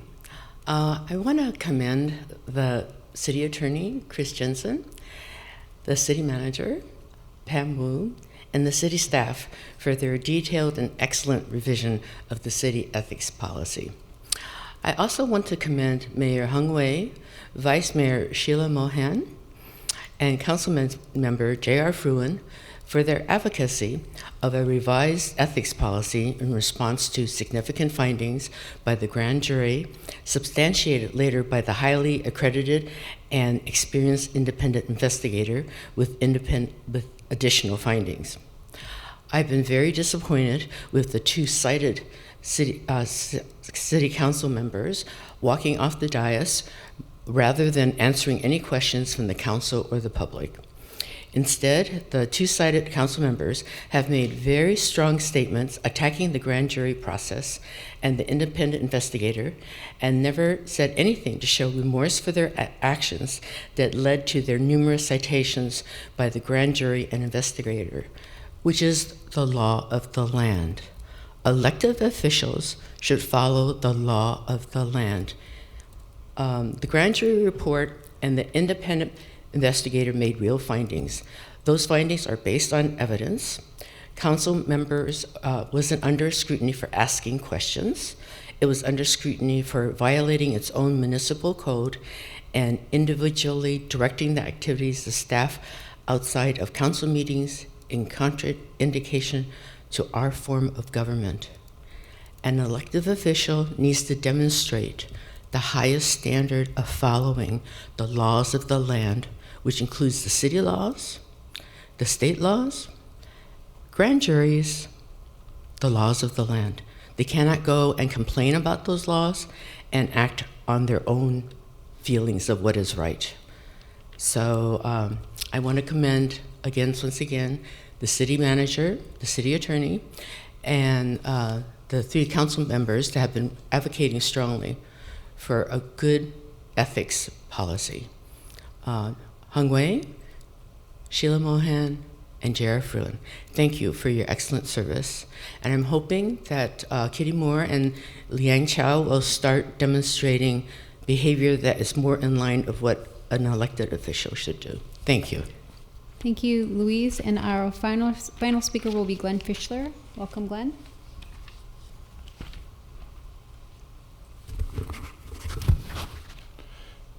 Good evening, Mayor Wei, Vice Mayor Mohan, and City Council members and City staff.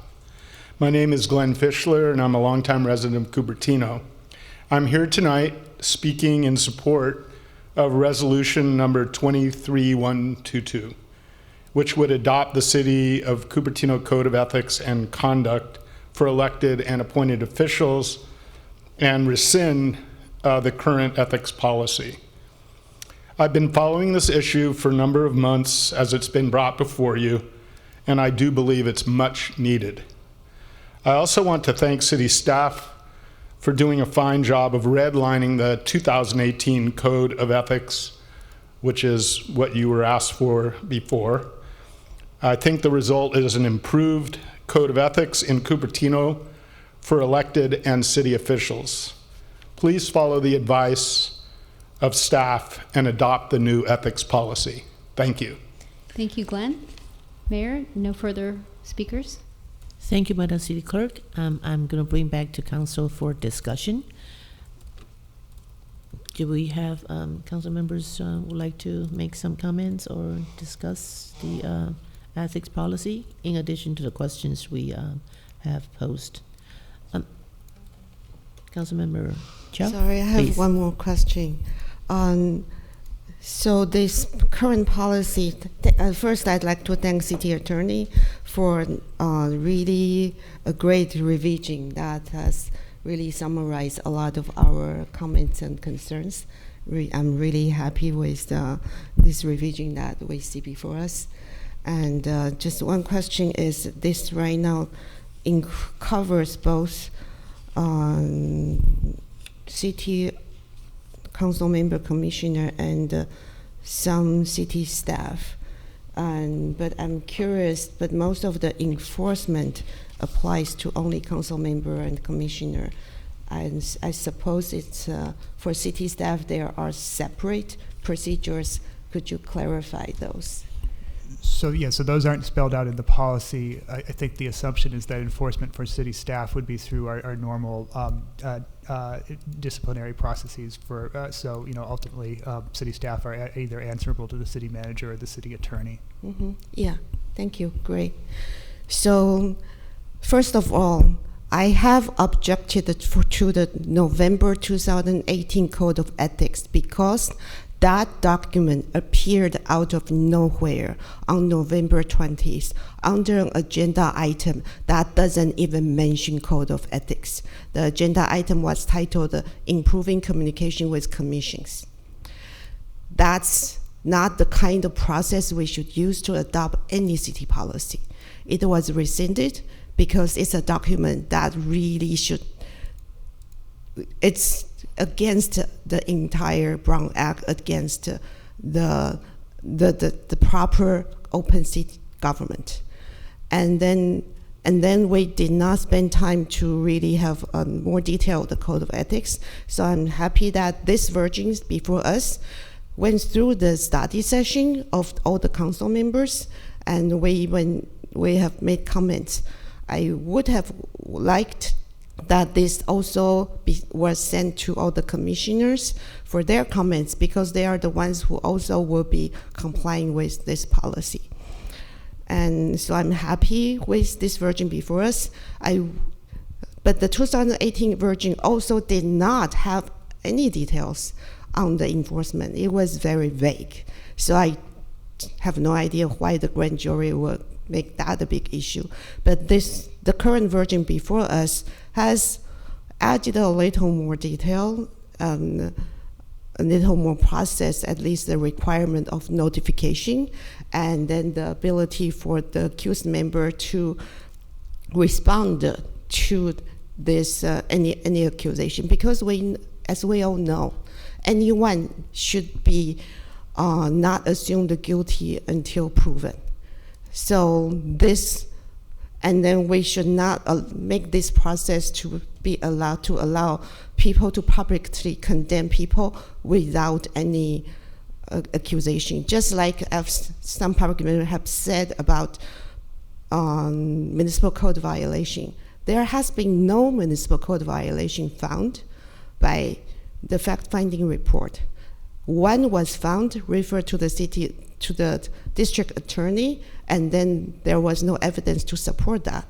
So it's very important for the city, if we take any kind of action against any city official, we are on solid ground. We are using solid process to document and outline the exact violation and provide the accused the opportunity to address the accusation, their violation. And the goal shouldn't be punishing people. The goal should always be how we can work together for a better city. And Councilmember Moore mentioned San Jose and Los Gatos have better procedure for enforcement. I think this is a very good first attempt. Maybe let's use this for 1 year, and then we will see whether this proposed procedure works or not. Thank you. Councilmember Moore? Thank you. So I agree with there being issues with the grand jury report, and I had spoken about that, and I submitted a letter about it as well.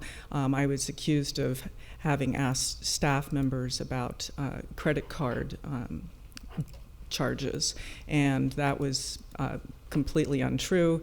And especially, I think, given our current financial situation, the questions that I was asking are even more pertinent, but they were questions regarding the very high credit card bills that we were having, which were going up to over $90,000 per month without any accounting being known to the council.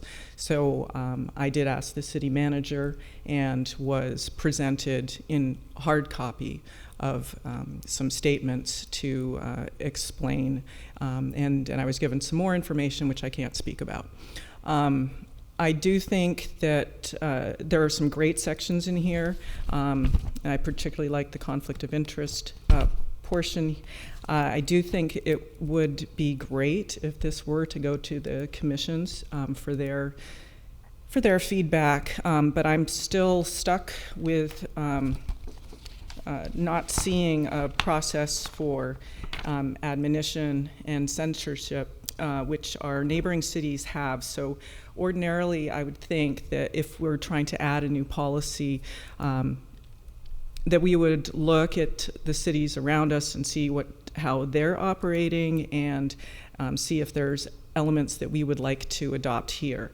I have to say it was really painful to listen to about 2 hours of a commissioner being berated without any ability for them to respond to what was being said. It was extremely painful. And I think also that the way this process is set up, that we're going to see something, we can see something very similar where the majority can simply remove council members from committee assignments, which happened there was apparently a comment about my conduct, which at other outside committees in the region, which there was no cause for it. I had been chairing the Valley Transportation Authority Policy Advisory Committee, and I was the vice chair of the Valley Water Commission. Now, moving over to the San Jose Council policy, I've just sent that in as written communications, and I've also sent in the Los Altos policy and process that they have. So in San Jose, they have admonition, sanction, and censure, along with their procedures. And their procedures for investigation. Any member of the City Council may submit in writing an allegation concerning a violation of law or policy to the Rules Committee. The Rules Committee shall determine whether to forward a recommendation to conduct an investigation to the full council for consideration as part of the Rules Committee report agenda item. And moving on to item 3, I'm going to go through this quickly because I'm going to run out of time. If the council determines by majority vote that an investigation is warranted, it may designate a standing or special committee or one of its members, including the mayor, to conduct the investigation. And an investigation is not warranted, an individual council member is not precluded from submitting a request for admonition, sanction, or censure. And admonition is an admonition can be approved by a majority vote of the council. A request for an admonition must be submitted to the Rules Committee in writing by a member of the council. The Rules Committee shall determine whether to forward the proposed admonition to the full council for consideration. Next, they have a sanction. A request for sanction must be submitted to the Rules Committee. And I don't really have enough time, but the last one being a censure. And they define each one. Admonition is the least severe form of action. And next you have a sanction. Next most severe sanction should be directed to a particular member of the city council based on a particular action. Lastly, they have censure. It's the most severe form of action. And I do want to say for Los Altos, the most severe censure would have removal from committee assignments. Thank you. Thank you, Councilmember Moore. Vice Mayor Mohan, please.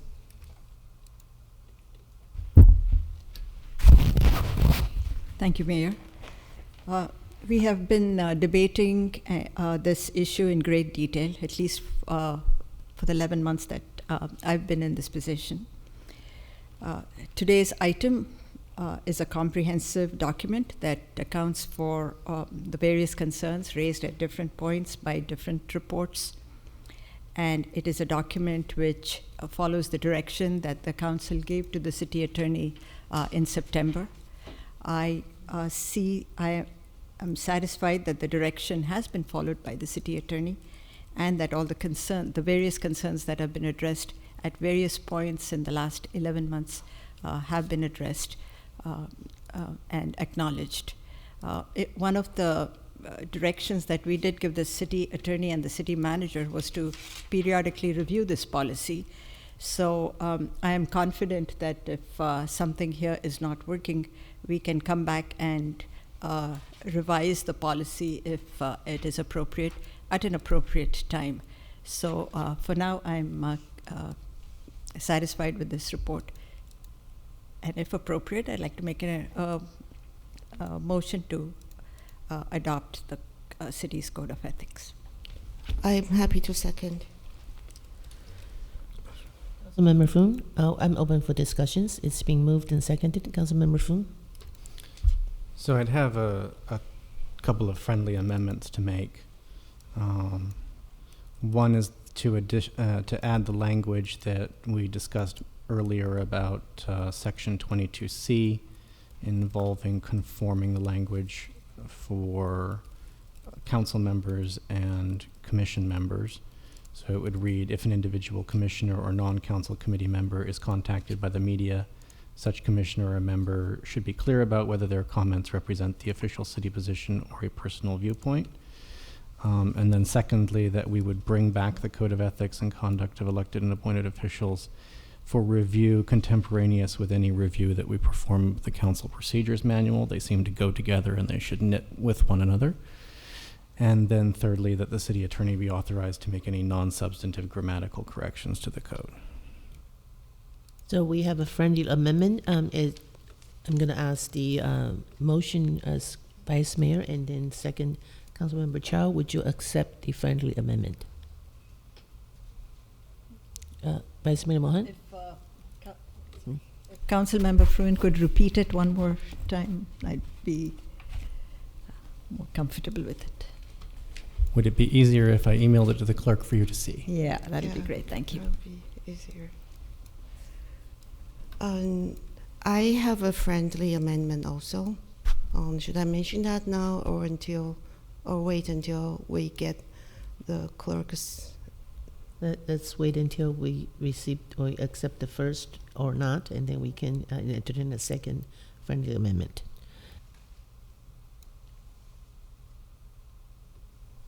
In the meantime, does anybody need a 5-minute break? We've been here since 6:45. No, we're good? Okay, thank you.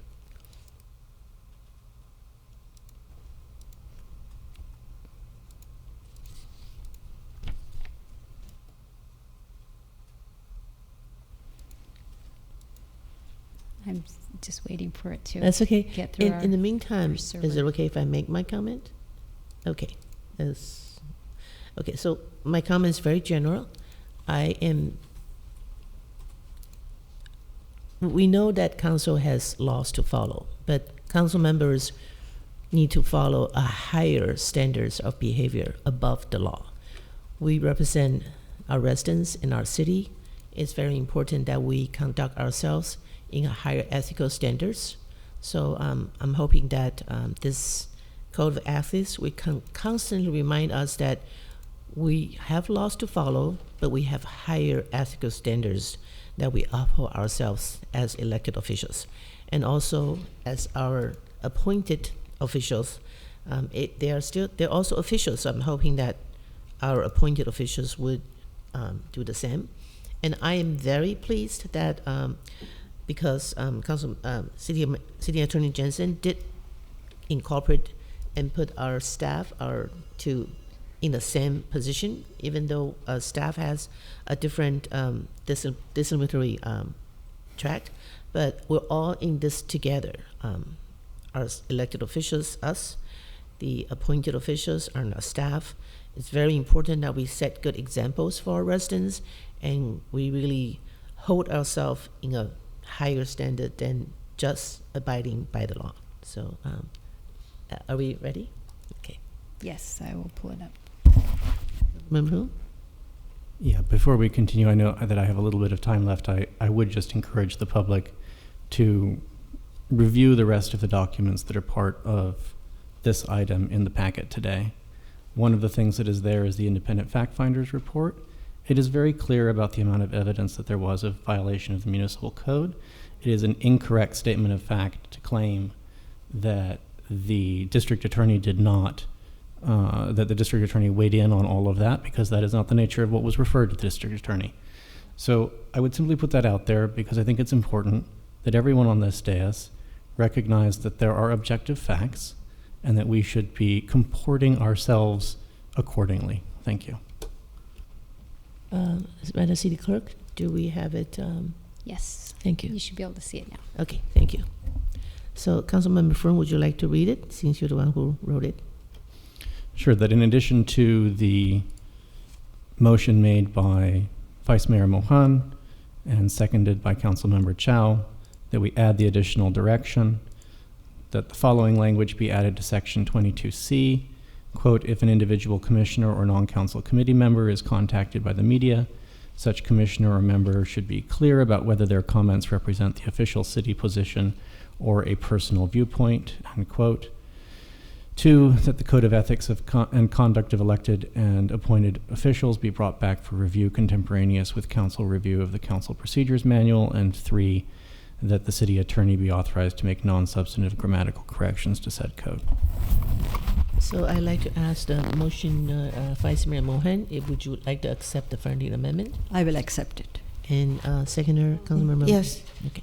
So we have a motion with a friendly amendment accepted, and I believe Councilmember Chow has another friendly amendment to propose. Yeah. So I have two items. First, I'd like to add two words, or for, under item 8, conflict of interest. It should be bias against or for a participant in the hearing. I think in Cupertino especially, there has always been concerns that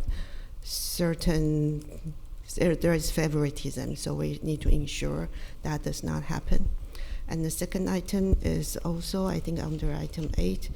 I want to clarify this regarding material interest that materially interfere with city official.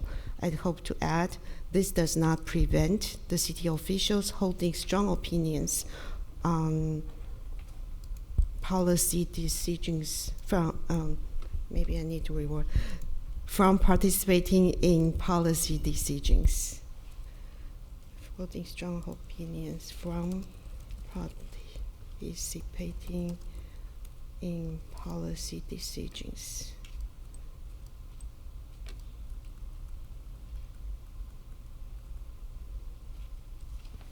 I think that aligns with what City Attorney said earlier, right? I believe that is my interpretation of the section. That's correct. Okay, great. Thank you. So that's my amendment.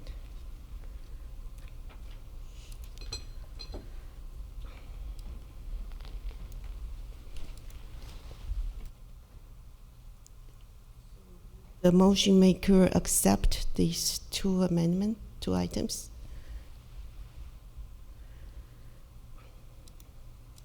The underlined is the added words. May I ask a question on the added? This does not prevent the city officials holding strong opinions. From, I think I add two extra. From participating in policy decisions. I want to say this goes without saying. We are here to be impartial first, and then listen to all opinions, and then make a decisions according to, we all here. I am a little concerned about this word "strong." It's a very subjective word. I want to say this goes without saying. We make decisions according to. I don't think we've ever prevented any city council members from making a decision because he or she has a strong opinion of certain policy decisions. That's just my comment. I feel that this is redundant. It doesn't. Have we ever stopped any city council members by voting on anything because he or she has a strong opinion on policy decisions? Should we ask the motion maker if this is accepted first before we start I'm discussing? asking the question first because we're discussing. Okay, yeah. So, fine. Shouldn't we? Yes. The original motion is by Vice Mayor Mohan and seconded by Councilmember Chow. So I guess I need to ask Vice Mayor Mohan, would you like to accept this? Number 3, could you clarify that one too? Oh, the number 3 is just saying it includes what Councilmember Fruin has proposed. That's already being accepted. So yeah, that's already accepted. So that's not okay. So it's just yeah. 1 and 2. So Vice Mayor Mohan, I need. Would you like to accept that friendly amendment? I'm reading this, and I'm not. I will not be accepting this, only because I think that as city officials we should be holding. We should be, and we do hold strong opinions about lots of things, including in policy decisions, and that I don't think has been a problem. So you agree with the statement, but you don't think it's necessary to include that? I think it's redundant. Okay, how about the first item? Bias against or for? So are you yeah. making a friendly amendment? So let's retract. Okay, so I lost it. So that's first, are you accepting these two items as a friendly amendment? Yes or no? So are you rejecting both items? Or Let's do that's this my first, question. and then we can go Okay. back to a revised friendly amendment. How's that? Yeah, I would accept one, even though I think the word bias means against and. Okay, I'm asking. Oh, sorry. The first one, this friendly amendment is for these two first. Are you accepting it or not? Then Councilmember Chuck can come up with a new one. Okay, do you want me to make a friendly amendment? No, yes, are you accepting her friendly amendment as stated? No. Okay, so then Councilmember Chow, you So I'll make a revised friendly amendment, which includes only the first item. Vice Mayor Mohan, would you accept that? Yes. Okay, now open for discussions. Councilmember Froon has lights on, and then Councilmember Moore. Yeah, I'd like the city attorney's opinion on the addition of or for and the implications it carries. It would broaden the conflict of interest provisions. Again, this is a requirement that is taken from state law, from case law, that addresses the due process requirements in an adjudicatory hearing. So the bias against is what's required by due process. The bias for is not necessarily required by due process, but it is within council's discretion to hold itself to a higher standard than would be required under state law. Do you know of any city that does include this or for language? No, but I have not looked closely at that issue to be able to answer that question with any certainty. Okay, I would just submit to everyone that I think it would be concerning at this stage to accept that language. We're going to bring this back when the council procedures manual comes back per the friendly amendment, so we can address it at that time and give the city attorney the opportunity to research the matter. Councilmember Moore? Thank you. To that point, I disagree respectfully with my colleague, because if we have a development project coming through, perhaps someone's wanting to do, I don't know, some kind of commercial development, and there's been some connection with council members, and so there might be a council member that's very views that developer very favorably. That would be a bias towards the developer, and I think that should be acknowledged. And I like the idea of this holding ourselves to a higher standard concept. I have a question for the attorney. Looking at section 24C, admonishment, reprimand, and censure, I don't see a definition for those terms. I think it's really important that we have a definition. Members of the public think that we are adopting some sort of process here. I don't see it. I don't even know what the definition of those terms are. I know that it has different definitions even between San Jose and Los Altos, and for what even occurs. So one city being a little bit stricter than the other. And the way this paragraph is written is I get a little confused with it, because it says the city council may admonish, reprimand, or censure any council member or other member for a violation of the municipal code. And I think maybe Councilmember Fruin asked about this ethics code or state or federal law. In addition, the City Council may impose additional sanctions on commissioners or other members whose conduct does not comply with the city's policies, up to and including removal from office. It almost gives the impression that council members could remove other council members from office. So with the grammar cleanup, if that could be broken apart a little bit, I would appreciate it. But I'd like an answer to the first part. Thank you. Okay, yeah, I mean, just to address the second part, that refers to other members, because, council members cannot remove council members from office. So other members would be, would be appointed officials. The first question, admonish, reprimand, and censure do have commonly accepted definitions. They are in increasing level of severity. Reprimand and censure typically, as in this proposed code, require more process before they're being adopted. And censure, as you pointed out, is typically used when you're imposing punitive sanctions on a member, and it is the most severe of the processes. I mean, there certainly, we could have definitions, we could make additional changes. I think you tried to balance the complexity of the drafting and the language against the frequency of its use, which I would hope would be low for the with respect to these enforcement provisions, because I mean the goal is to have this document be a self-enforcing document where everybody follows the norms. When we look at the Los Altos procedures, their harshest is censure, and you have to have gotten to that official reprimand level to have the potential for being removed from your committee assignments. And here,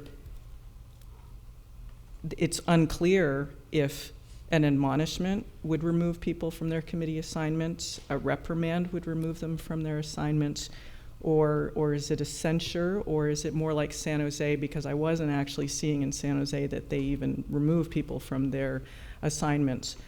So I'd like to understand more about how this council decided to, without having a municipal code violation or something of the two council members, to have the harshest type of punishment. So this is commonly held. What's commonly held is being the punishment that council members would level on one another. I guess I would disagree that there were no municipal code violations found, but certainly prior to the adoption of this policy, the council has its inherent authority to impose discipline on its members, and then that was exercised. And is there reciprocity with staff violating municipal code? Again, to the extent that it's staff that reports to the city manager, I mean, that would be through our ordinary disciplinary process. Depending on the staff members, there are different sorts of processes that need to be used. Staff have, certain staff have procedural rights that would need to be followed, but there are disciplinary processes. Councilmember Foon? Yeah, at this time, I'd like to offer a substitute motion that consists of the staff recommendation and the friendly amendment that I offered earlier. I think that the additional friendly amendment from Councilmember Chow is imprudent at this point. We have a substitute motion. Do we have a second? I will second the substitute motion then. So we have a substitute motion. Can you clarify it? It's the original motion with your... Correct. So it is the staff recommended action plus my friendly amendment from earlier. Okay, so that's a brand new motion. It's a substitute motion. And I have seconded that. Open for discussions. Vice Mayor Mohan? The one comment I wanted to make, Mayor, was in the substitute motion, the term bias for or against. It is for, no against. It's right, against. I know. So I thought the two words made it clearer, but I think the word bias means either for or against. So maybe stating it twice would give it additional heft, but I'm okay with leaving it as it is, with leaving the word bias and not adding for or against. Okay. Can you repeat the Councilman, City Attorney Jensen? Can you repeat the original statement? Is the bias is in there? Yeah, the word is there. Biased against. So that's according to a state law, as case law. Yes. I understand. Councilmember Moore. Okay, thank you. I might suggest a word change for item 8 then. So it's currently bias against. What about bias regarding? Something like that. So, Citizen Johnson, you want to explain that one more time? Or it's, to me, it's pretty obvious already what. So I mean, I don't know if that's a request for me to explain it. I think it might be a request for a friendly amendment that Councilmember Moore is making. Correct. Thank you. Councilmember Moore, are you making a friendly amendment? Okay. Yes, thank you. Councilmember Froon, you're the original motioner? I will not be seconding. I will not be accepting it. Okay, thank you. So we have a substitute motion. If anybody wants to make one more comment, Pardon? Through the mayor. I'll give everybody 1 more minute to make I'd like to make a substitute. A second. A second substitute motion. Put another motion on the floor. Okay. Okay. Please. So mine would be to. I'll accept Councilmember Fruin's motion with the alteration of the language in item 8, conflicts of interest, change the word against to regarding. And when this item comes back, we will have some comparison of the processes for censure, admonishment, and there was another one. But anyway, censure and admonishment, which our surrounding cities would be using. We have censure, admonishment, and a reprimand. So we'd come back with a comparison from at least 2 cities so that we could consider adopting a proper process for what do you want to call it? For any violations by the committee members or the commissioners. Thank you. So you're making a substitute motion with Councilmember Froom's Yes. substitute motion plus 1 more items to come back with comparison, so that we could consider adopting a procedure for formal process. Right. So, okay. Along with, I changed the word against to regarding to make it general. I liked the idea that was holding us to a higher standard to have that. I thought that was a good idea. So changed bias to regarding. Change the word against to just regarding. So it's bias regarding a participant. That was neutral. And then add in, bring back some comparisons so that we can have a discussion about those other procedures and if we want to move ahead and adopt them. I understand. So that, everybody clear about Councilmember Moore's substitute motion? May I have a second? I'll second it. I'll second the substitute motion, but I'd like one amendment. I think it was brought. Let me just share.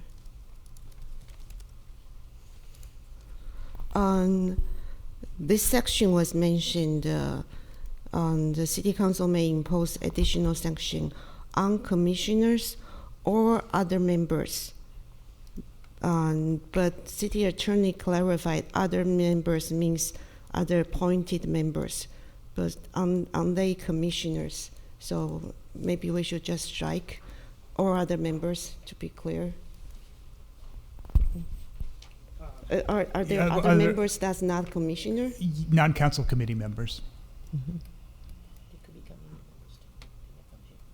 Oh, you mean could be committee, appointed committee. Members, correct. So maybe appointed members, because it was confusing to me when reading that, and I took it step back and that, the council can only admonish those, but the public might not know, so it might be more clear. Yeah, appointed. I wouldn't object to changing it to appointed members if council, that was the desire of council. Through the mayor.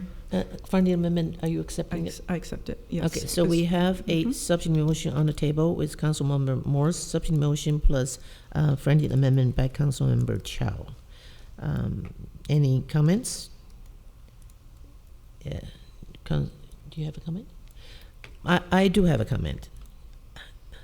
I do think we are digging into a lot of details, and with Councilmember Fruin's motion, there is a 1 year to come back and to really review it again. At this moment, I personally think we are making it more complicated than it could be. So that's my comment. Any other comment? Else we can go for a vote. Vice Mayor Mohan? I would be okay with Councilmember Fruin's amendment and include the word that Councilmember Moore suggested, which is regarding instead of for or against. No, they're two separate motions. So that'll be we're going to vote on the last substitute motion, which is made by Councilmember Moore, and with a friendly amendment from Councilmember Chow. Councilmember Moore's is regarding and also added to investigate. I didn't know the exact words. Anyway, to look into other cities, especially Los Altos and San Jose's procedures, and come back with recommendations. Is that 1 year, or do you have any specific time frame in mind? And then Councilmember Chow's friendly amendment is to change other members to appointed officials, right? To appointed members. Appointed members. Understand. Just add one word, appointed. Remove other members, change it to appointed members. No, the current language is other members. Right. I'm just proposing to add appointed, so it will be other appointed members. Oh, I see. To other appointed members. And you accept that. So one more minute of comment, yes. Okay, thank you. I do think it's important because members of the public think that we're adopting a policy here for this procedure on admonishment, reprimand, and censure, and we don't have a policy for that process. And that is why I think it's really important that we do get this information back to us, and I'm going to have to stick with that because that's what the public thinks that we're doing, and I want us to have that and feel comfortable that we have a good process coming our way moving forward. So I don't know what the time frame is for this item to be coming back to council. I don't know what Councilmember Fruin was anticipating in his motion with regards to that. So I'd like to hear what his thoughts were. I would just point out that the procedures manual, I believe, when council heard it in September, there was direction to come back in 6 months with revisions. So I guess piecing that together with Councilmember Fruin's motion, that would be the timeline for returning. Thank you for the clarification.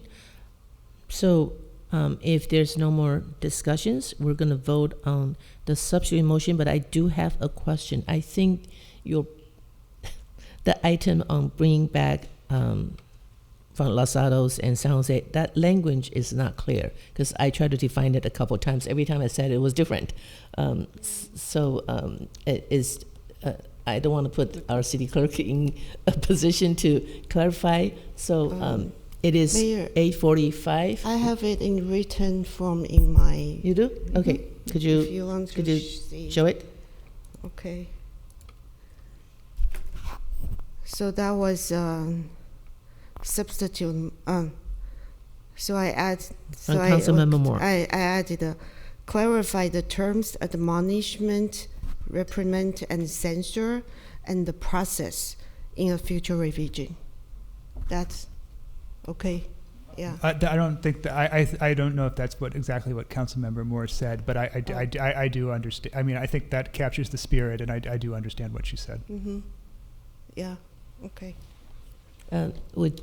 So is this a procedure just to clarify it, or do we need to have Councilmember Moore accept the language as the motioner? Excuse me. Unless she feels the need to, I thought her language was also clear. Okay. I'm fine with We're good to this. go? Thank you. Okay, so this is the substitute motion with your friendly amendment in it already. Yeah. Yeah. Okay. So we're going to vote on this motion first. Let's vote by light, please.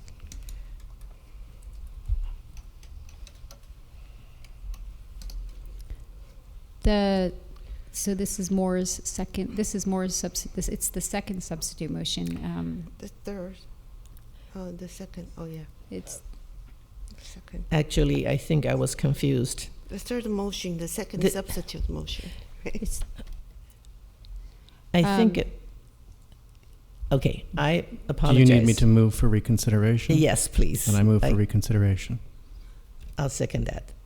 I confused myself. I apologize. So, what's the procedure? You could, unless there's a need to debate that, you could take a vote on the motion for reconsideration at this point. What does that mean? What? It means that if I'm understanding correctly, Mayor Way feels like she made an error in voting and would like to correct that error. So Councilmember Fruin has moved for reconsideration. So revote. Yeah. Okay, so let me correct myself. We're going to vote on Councilmember Moore's substitute motion with your revision, and let's revote. Through the mayor, I have Yes. a question for the attorney. So there was a motion for reconsideration. Mm-hmm. What's the process on that? So that, I mean, generally that would require a second to second. I'll second that. And may we find the reason? Maybe ask the reason why it needs to be revoted. So if I understood correctly, the person who voted on the majority could ask for a reconsideration, according to the Robert Rules of. So, if I may, to reconsider something, a member of the prevailing side can make the motion to reconsider, and it requires a majority vote. Pardon? So the mayor on the prevailing side? So thank you, Kirsten. So it would need to be somebody in the majority that makes the motion to reconsider. So yes. Perhaps we should reconsider the movement. So we are voting on the reconsideration now. That's right, and I move for reconsideration. Okay, so the mayor is moving for reconsideration. And I'll second that. And we're going to vote on that one, the reconsideration. Pardon, through the mayor, I have a question of the attorney. Are we allowed to ask what the reason was? What was the problem with the vote? If the mayor recognizes you, yes. Yes. Okay. So I recognize that I was confused myself about which one I was voting on. Through the mayor, the question is, what was it about the motion that makes you want to change your vote? Okay, I confused myself when I voted on the substitute motion. I actually intend to vote the substitute motion that Councilmember Fruin made, and I didn't realize, when I was explaining it, I made my mistake of thinking that was that one. So if I understand the Robert's rules, the persons who on the majority vote could ask for a reconsideration, Yes, which I'm doing right now. Yes. Right? Yes, you Okay. are a member of the prevailing side, yes. Okay, so I'm going to ask for reconsideration, and second by Councilmember Fruin. This is what we're voting for. Do you agree on a reconsideration or not? Wait, I have to clear the vote. I apologize. I think it gets locked now. What? Do we have to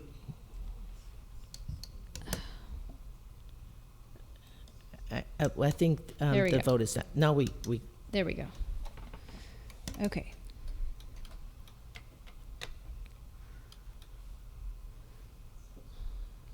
So I just need Councilmember Chow and the mayor to please vote with your lights. Thank you. The motion to reconsider carries with Chow and Moore voting no. Okay, this is a learning process for me too. So now we're going back to Councilmember Moore's motion. This is the second substitute motion made by Councilmember Moore. That is the last motion on the table, and so that you can vote on that now if Okay. you would like to call the question. Okay, so we're going to vote on Councilmember Moore's motion, second by Councilmember Chow with a friendly amendment. Oh, I apologize. I clicked the wrong button again. Oh. Okay. Councilmember Chow, would you You like need to to vote? vote. The second substitute motion fails with Chow and Moore voting yes. Okay, now we're moving to the first substitute motion that made by Councilmember Froon, second by me, I believe. Okay, so we're going to vote on that one now. By light. Does that include the bias regarding which Councilmember Mohan proposed? If I may. No, it does not, and I would respectfully ask the mayor to call the question. So can I propose a motion that that's mayor's motion plus regarding bias regarding. If the motion fails, I think you could. Yeah. Not now. Mayor, it's really up to you to decide whether to call for a vote on this matter now. I would like to call on the vote, please. Okay. We're voting on the first substitute motion. So are you calling the question? Yes, please. That Yeah, actually- so I made a motion, but then mayor is calling the question, so I cannot make another motion. Okay. Because I do believe that has been voted on already. So I'm sorry, what are you? We're voting on the substitute motion made by Councilmember Froon and second by Mayor Wei. Can we see that? I understand. Thank you. Can we see that again? Yes, you've received it once before. If the clerk could put it up on the screen.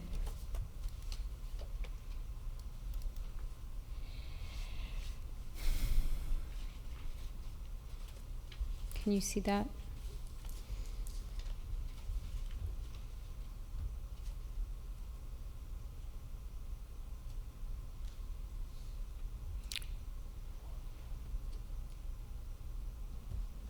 Are we clear? Yes. Okay, so I'm going to call for a vote by light, please.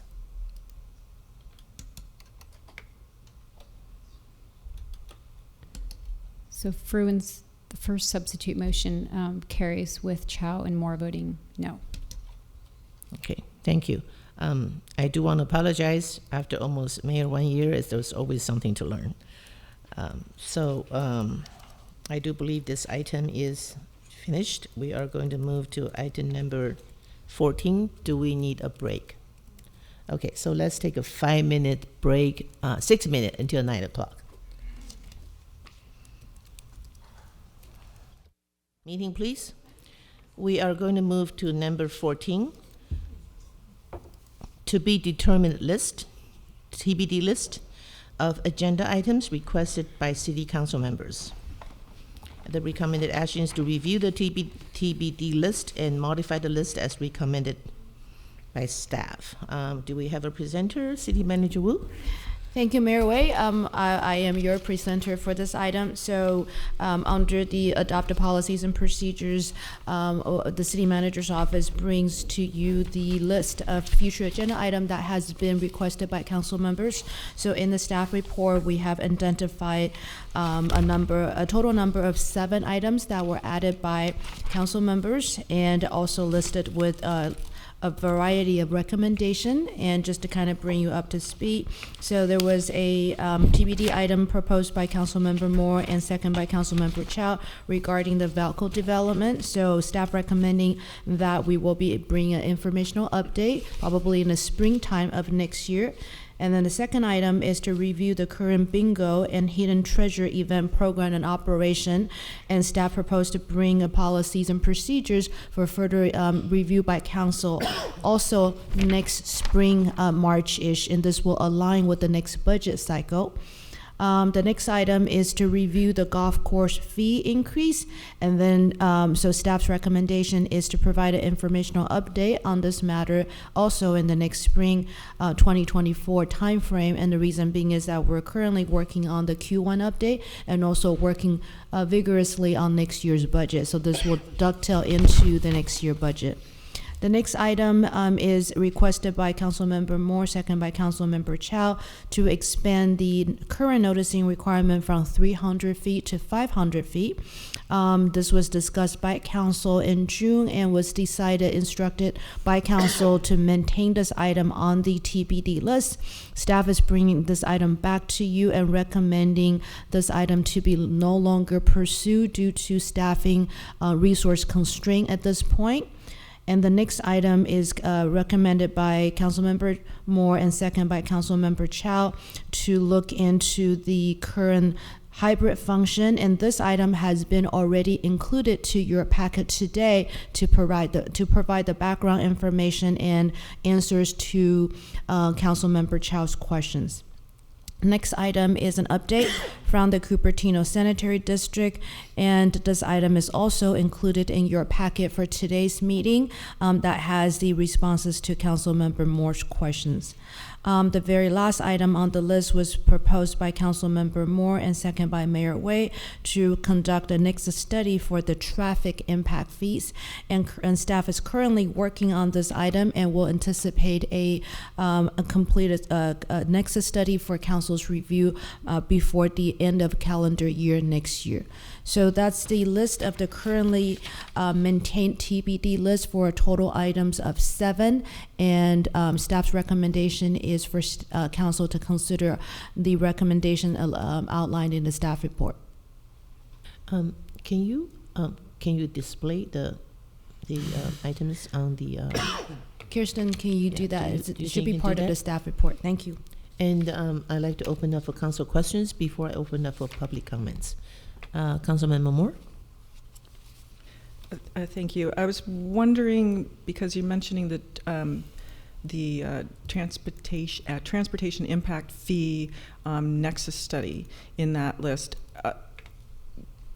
did we ask for all of the AB 1600 fees to have a nexus study for them? Was that something that we did? We're waiting on a fee report of some kind. Is that going to include all of that? I'm sorry, Councilmember Moore, I believe there was a question coming from you to request all of the nexus study to be updated, and that request did not get any second. So the request that did get a second was the traffic impact fee. Okay, so for this meeting, I can't add it on to this particular item to request it. So under future agenda items, I can make that request again. Okay, thank you. Okay, I'm sharing my screen now. Mayor. Here we go. Councilmember Chow. So item number 6 regarding the increase of noticing requirement from 300 feet to 500 feet. So changing 3 to 5, how much time is involved in just changing 3 to 5? That's currently in the municipal code. So I don't have a good number of how much time staff will be involving, and we don't really have a good instruction from council in terms of what sort of development, what sort of a noticing, and subject to what application will be applicable going from 300 feet to 500 feet. And this will be a ordinance amendment that requires 2 readings. Per city attorney, if we change from 300 to 500, it has to be consistent. So your question is not a question we should answer, because if we change 300 to 500, that means anywhere where the noticing is 300 is changed to 500. That's it, right? if we were to, I mean, it would depend on how we revise the code, but if we were to change the administration chapter, then any permit that's subject to that chapter would, the noticing would change, yes. Yeah, so you are using an excuse of not specified as a reason.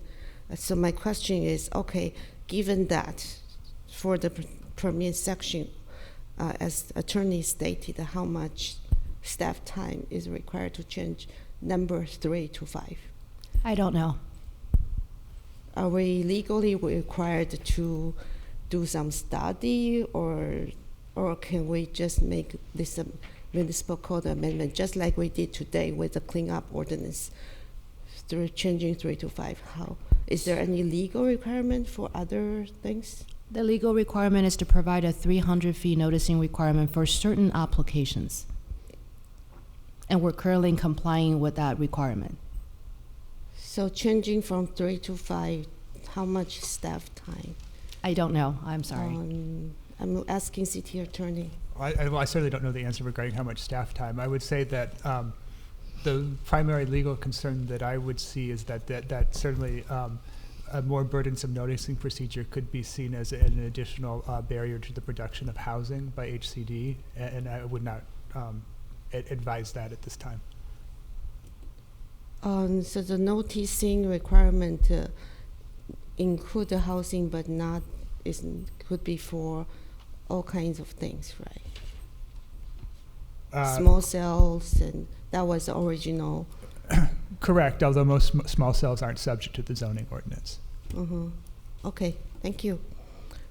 And then regarding the hybrid meeting, I think member of the public mentioned we are currently providing service for Silicon Valley Clean Energy. Could you clarify, so how much are we charging for providing the video conferencing service? I believe the Silicon Valley Clean Energy pays for the video production of their meetings. I don't have the exact dollar amount with me, but I believe that they pay for it. There was a number quoted by the member of public. That sounds low, but I'm not sure if that's accurate. So could you get back to us on the exact number? Yeah. And then for hybrid meeting, if the staff were to explore a minimalist effort for providing Zoom meetings so the public can comment on through Zoom, how much effort would be involved with that? I'm sorry, I don't have the exact dollar amount. If Councilmember Chow would like to add that to the future agenda item, second by another council member, more than happy to looking into so that. This particular item was on last year's work program. I especially remember we added on. So what study was done? Was there, and I looked at the Q4 report from last year. It's marked completed. So what was completed? Was there an assessment of the effort involved or different options for Zoom was considered? Yes. So this item was definitely on the prior city work program. The item is completed as in terms of how, so staff looked into the participants that logged on Zoom for certain commissions, and we realized that I have the data with me. So No, I'm not asking about that. I'm asking what options IT have studied to provide the service, not measuring why it shouldn't be offered. I don't believe that was the direction in the city work program. The city work program is to see whether or not Zoom or hybrid function should be continued to be provided to commission meetings. The work program is to provide that option, not to evaluate whether we should provide that. I was on the council then. All right, so any other comments before we go to public comments? I do want to ask one question. What we're deciding here is whether we want to consider the 300, 500 to be on a future agenda item. We're not talking about details or what it is, but I do want to follow up with Councilmember Chow's question about, she continues to ask how much staff time. Does it include, if this is, yes, it's on the agenda, then it has a scope of different instructions from the city council, then the time will be different. Is that why you can't come up with a specific time? That is correct, Mayor Wade. So today's exercise is for council to decide if this is something worth pursuing and looking into. If so, council supports the proposal, will come back with the scope and also potentially an estimated amount of time for staff to look into, and also an estimated time frame when this work can be concluded, and whether or not this is going to be added to the city work program. Okay. So the scope of work can be large or small, or can, and considering we're having our housing elements, it could be large, if I interpret that way. Is that a good interpretation or not so correct interpretation? Currently, development projects, some are subject to the 300 feet noticing requirement. If council's desire is to expand the 300 feet to a voluntary Cupertino 500 feet requirement, I would want to get a clear indication on what sort of development projects. I can make assumption, but I would hate to make assumption, and also to see if it's all development or only certain type of developments. Understand. So the scope is can be varied. Mhm. Okay, thank you. If there's no more questions, I'd like to open up for public comments. Okay, do we have any cards? See you. No, Mayor, we have no speaker Zoom? card requests, and we have no hand. I see one hand raised on Zoom now. Okay. Yes, from San R. Welcome, San. Evening, City Council. I would like to urge you to look at further addition of agenda items that do not seem to be listed on this list today. The city has previously discussed the lights ordinance, which has posed quite a nuisance to the public and to the surrounding community and neighborhoods around where light ordinance was not sufficiently stringent. We have talked about the sign ordinance as another one that has been a significant area of concern. And I'm concerned that we have come to the end of the year and that has not been added to the work program and has not been prioritized on the agenda. And I would have hoped that all council members would have wanted to see that addressed so that your time is not wasted and council time is not wasted on further discussions that might occur as a recurrence of that same issue. I would hope you would add that to the agenda, and this would be one of the items to consider. I would also like to request you to please bring the Zoom meeting back. I know there's another agenda item and we will be able to comment on that again, but since this is on the agenda here, I just want to point out that all segments of society in Cupertino have requested this. You've heard from seniors and people speaking on behalf of seniors on how seniors cannot drive at night, how it is unsafe for them to walk and drive at night, and how they may not be in a position to actually commute to community hall to attend these meetings. So kindly keep in mind that Cupertino is an aging community. We have a number of seniors living in senior living, which we're constructing in Cupertino, cannot be expected to commute to community hall. So kindly please keep the Zoom function no matter what the attendance metrics might be. And this is not a cost issue at all. We should not be debating cost when it comes to stakeholder engagement on such a minor item where we spend on several other consultant and study projects tens of thousands of dollars. So please don't make this about cost. And finally, I hope we will prioritize bigger agenda items than some of these items that I'm seeing on this list. I look at this list and these are small items. I hope we will prioritize and in general go after much bigger, larger scoped impact for the agenda. Thank you. Thank you, San. And Mayor, we have no additional speakers. Okay. Thank you, Madam City Clerk. I'd like to close the public comment, and thanks for all the public comments from today. So I'm going to bring back for council for discussion. We each have 5 minutes. Councilmember Zhao. Hi. First, I'd like to apologize to City Manager that I was a little bit surprised when I hear the staff's interpretation of the work program item from last year. Here is the work program that was adopted by the council. The language was very clear. Develop a policy and infrastructure to allow hybrid meetings for both City Council commission meeting and future community workshops. This allows seniors, caretakers, parents with young children to participate and speak. That was on the work program last year, and it was marked complete.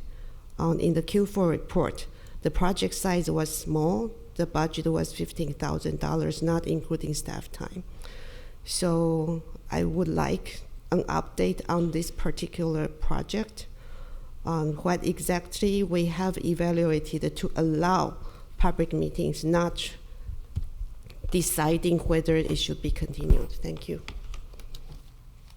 Thank you, Councilmember Chow. Do we have any other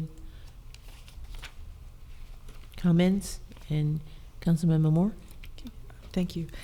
I'm kind of curious what parameters we are working with regards to this TBD list. And I know I said that I would add an item for under future agenda items. However, there were some requests from a member of the public just now to add items through the mayor. Will the city attorney please clarify that we are or are not allowed to add any agenda items on this TBD list? Two council members can propose a future agenda item. The question is, do we do it now or later?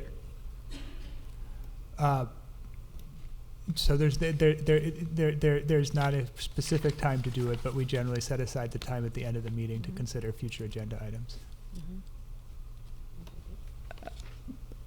Through the mayor. So it sounds as though we could actually do that right now. If we could propose, for instance, the sign ordinance, continue to have the hybrid items, the hybrid meeting item, and nexus study on all AB 1600 fees. Yeah, I mean, I think that, yes, that's within the rules, and it's potentially more efficient because then council could vote on whether to keep those on the list now instead of adding them to the list and considering it next time they come back. Okay, so do I make a motion to keep the list with these three additions, the sign ordinance, hybrid items, and the nexus study on all AB 1600 fees? And do I need to say why I think that nexus study would be prudent, or do I need to kind of advocate for it a little bit? I think you're not required to. I mean, it depends on whether if you feel like you need to convince your colleagues. Okay. So I will say, because I did a really deep dive into the AB 1600 development impact fees, and one of them in particular hadn't been updated since 1977, and I really think we need to look at it, and it's with regards to our storm maintenance fee, and especially given what we saw with the Stevens Creek 54-inch emergency program that we just had, which was great, under budget and ahead of schedule. Wonderful, but this impact fee has not been looked at since 1977, and it really needs to be updated for the health and safety of our storm sewer program. Thank you. Did you make a motion, or are you just making comments? My motion would be that we add the sign ordinance hybrid meeting item and the nexus study to include all of the AB 1600 fees. There's only about like 5. We have already asked for transportation impact, but the others should be looked at to see if they need to be updated as well. Okay, we have a motion. Do we have a second? I'll second. And through the mayor, I would like to clarify, that's to have the list as shown. Good. Yes. Okay, thank you. So the motion made by Councilmember Moore is to, the list shown added the 3 items that you just mentioned, and that second kept by Councilmember Chow, and now open for discussions. I see Councilmember Fruin's light is on. Councilmember Fruin? Yeah, I'd just like an opinion from the city attorney with respect to how HCD would view additional impact fees at this stage with regard to housing projects. Yeah, I mean, similar to the discussion of the noticing, any additional fees could be viewed by HCD as a barrier to the production of housing.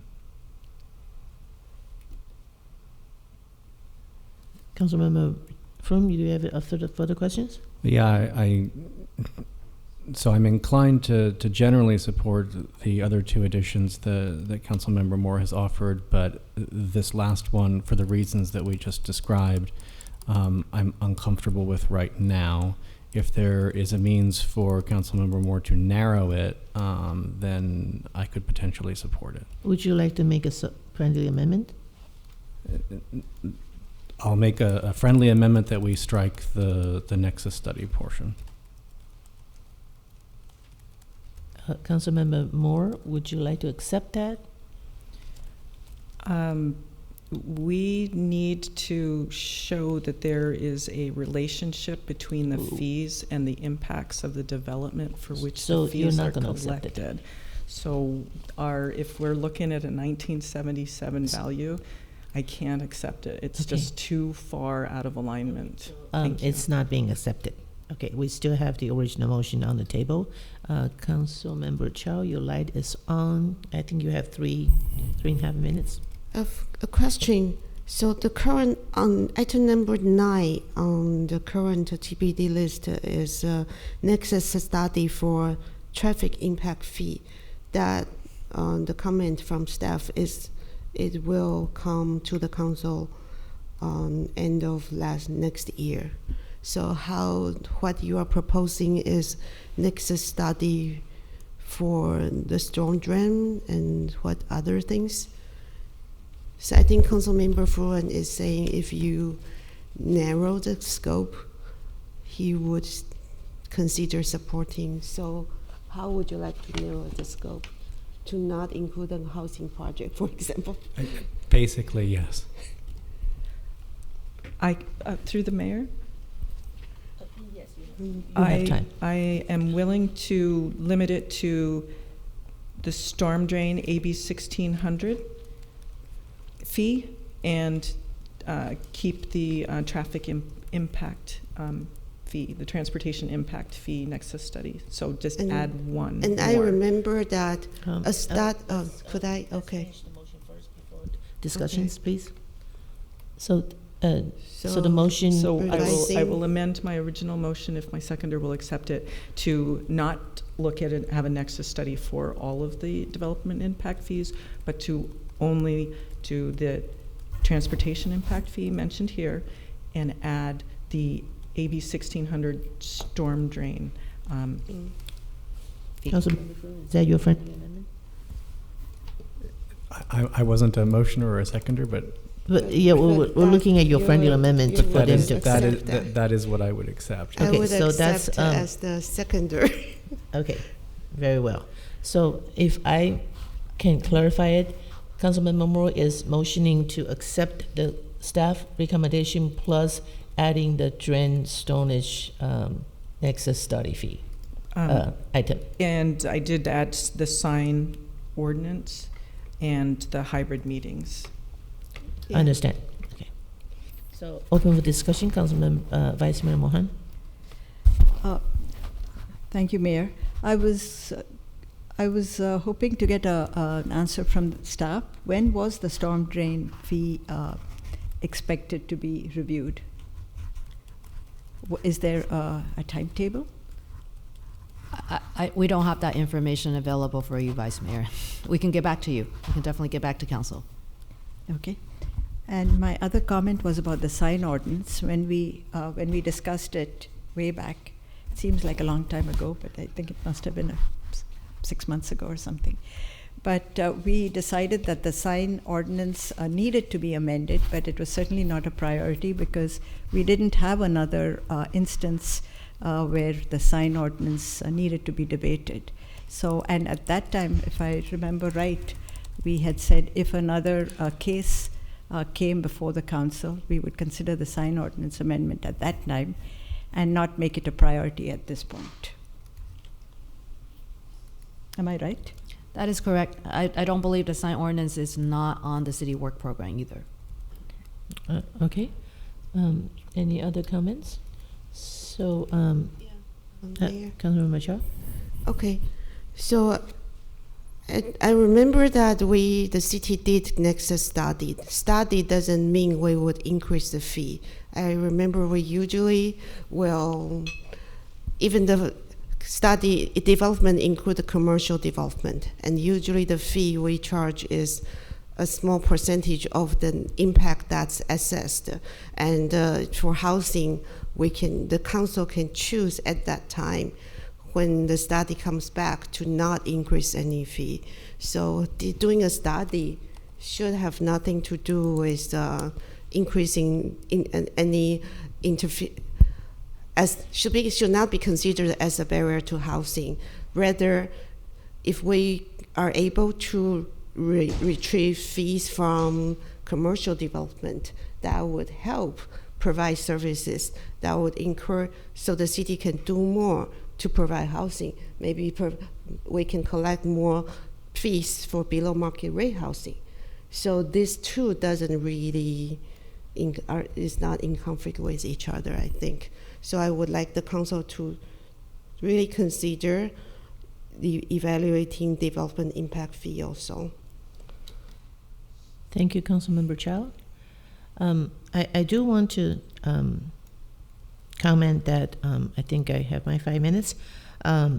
Any study is an intention to study it and do something about it, else we won't be doing any study about that. I want to ask City Attorney a question about the storm drainage fee because of the law. Do you recommend we do it because we have a law that's, we need to do it, or we just do it because we would like to increase the fees, or?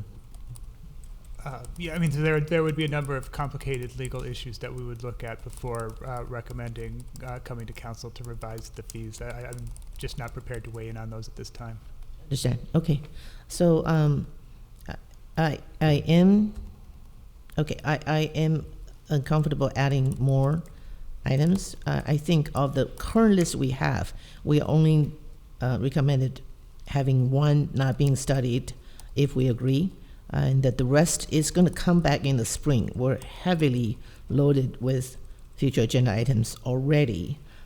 So my comment is, at this time, I'm not ready to add anything. I'm hoping that we can get through this first. That's my comment.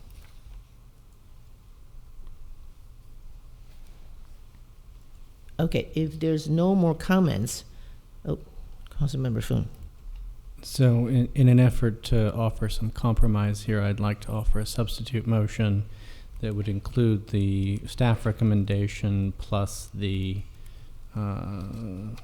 hybrid attendance option that Councilmember Moore described in her original motion. Okay, Councilmember Froome made a substitute motion. Do we have a second? Yeah, I'll second it. So second by Vice Mayor Mohan, and discussions, and keep it 1 minute, please. My question is, isn't it a work plan already? I'm sorry, The hybrid meeting study? I thought we had it on the work plan already. It was part of the prior year's work program. Staff believe that with the low attendance that we have concluded in that work program, it's no longer on the current work program. Understand. Okay, thank you for the clarification.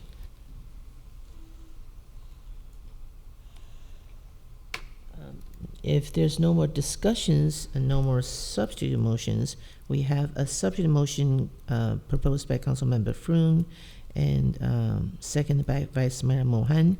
Any discussions? If not, I think we're ready to vote. We'll vote on the substitute motion first. Let's vote by light.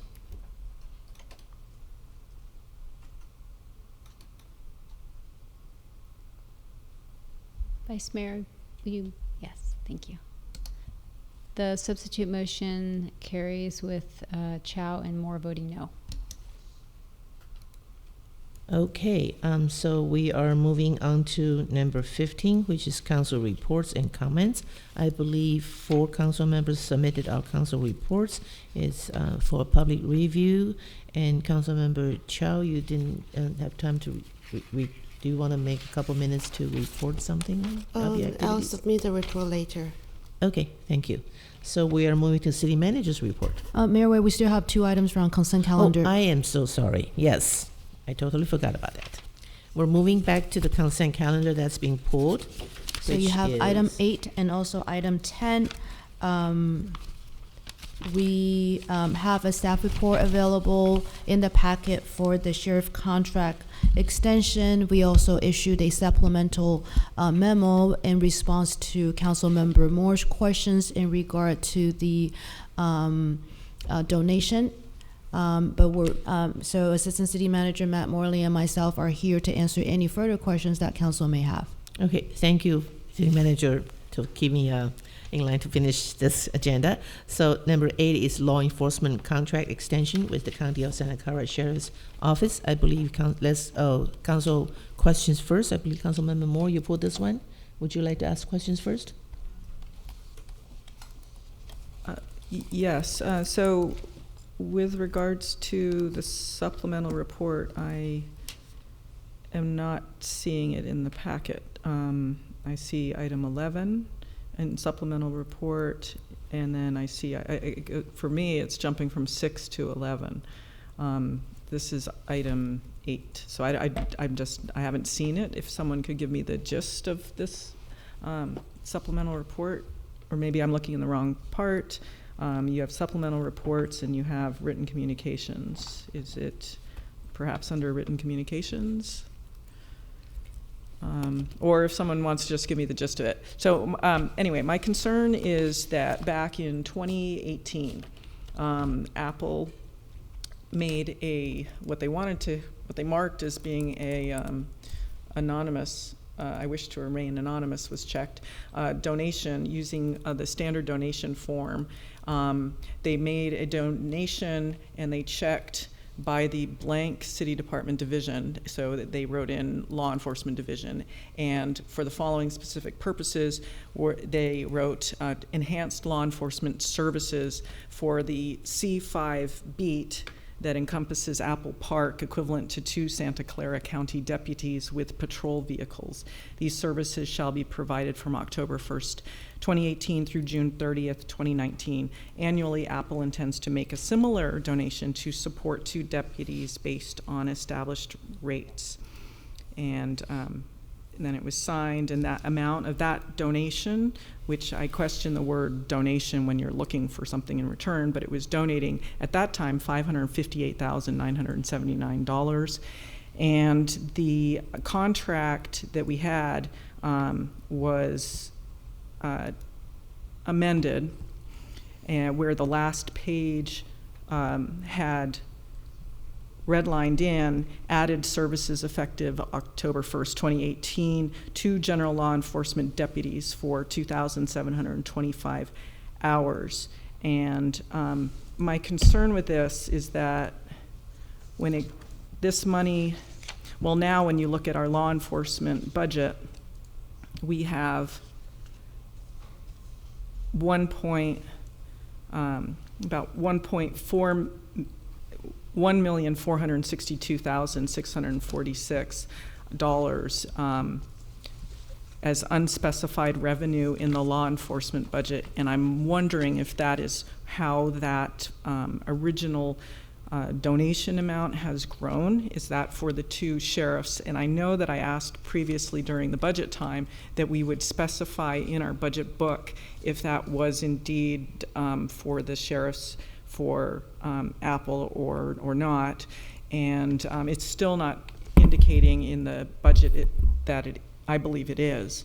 And I also thought it would be more transparent, not only that that would show up in the budget, if that's what it is, but also perhaps moving forward that if we're getting this money and we don't have it specified in our contract that 2 sheriffs are dedicated that way, that I think Apple should be going to the sheriff's, Santa Clara County sheriffs directly to give them this money to have those deputies assigned, rather than going through the city, because we don't have it in writing that this is happening. So I'm hoping that if that's the intention with this contract moving forward, that we get this, get it in writing, get it in the contract, and make it official, rather than the way we're doing it now, based on this old donation form, which usually would be like if you want to donate some property or a bench or something without strings attached to it. Okay, thank you. So Councilmember Moore, I want to thank you for your comments. Am I understanding that you're suggesting to amend the current contract, and not just for extension, but also clarify this? Or you're providing instruction to staff to make sure that when the new contract is being negotiated, that we'll certainly take a look into that area and make refinement? I think it might be a legal question as well, for whether or not this is the right, what's the right way that we should be doing this? Because using the donation form, it seems as though it's some step in the process, we're making a verbal agreement with the sheriff's department that we're taking that money and we're giving it to the sheriff's department and having these two deputies and their vehicles assigned this way. And that does not sound to me like that's the right way to do things. Thank you. Okay, so this is a question period before we public comment. Councilmember Chow, you have a question? Can the staff first confirm or deny, was there this oral agreement regarding a donation? Thank you, Councilmember Matt Morley, Assistant City Manager. In the sheriff's contract, and annually, we meet with the sheriff and allocate their resources for the year. So we plan out what we're going to use. Within that contract is a supplemental amount of money that we use for services that are above and beyond our base service, and that includes, for instance, additional services when there's a major event, when there's a major store opening. For instance, the PGA store opening needed additional sheriff services. So there's an allocation within the contract to be able to do those additional services. There's also an allocation to allow us to provide additional sheriff services through the contribution that Apple makes, but it's within our discretion on how those resources are allocated. And that's a discussion that happens between the city and the sheriff's department on an annual basis. So it is confirmed that there is a donation from Apple to the city every year. That's correct, and it's in our budget document. Okay, and then, so I assume that Apple can report this donation under the tax purposes that it's a donation, even though they receive services from the donation. Do we know how Apple is reporting it? We don't get engaged with Apple's finances. Because my understanding is if you make a donation when receiving a service, that amount of donation, you cannot claim it as a charitable donation under tax. So we don't know. I'm not a tax accountant, I'm sorry. Okay. But this city attorney just want to confirm, so this kind of agreement is legal with a donation from a private party? Yeah, I don't see any reason in principle why the city cannot accept a donation from the private party to provide these kind of services. Okay, thank you.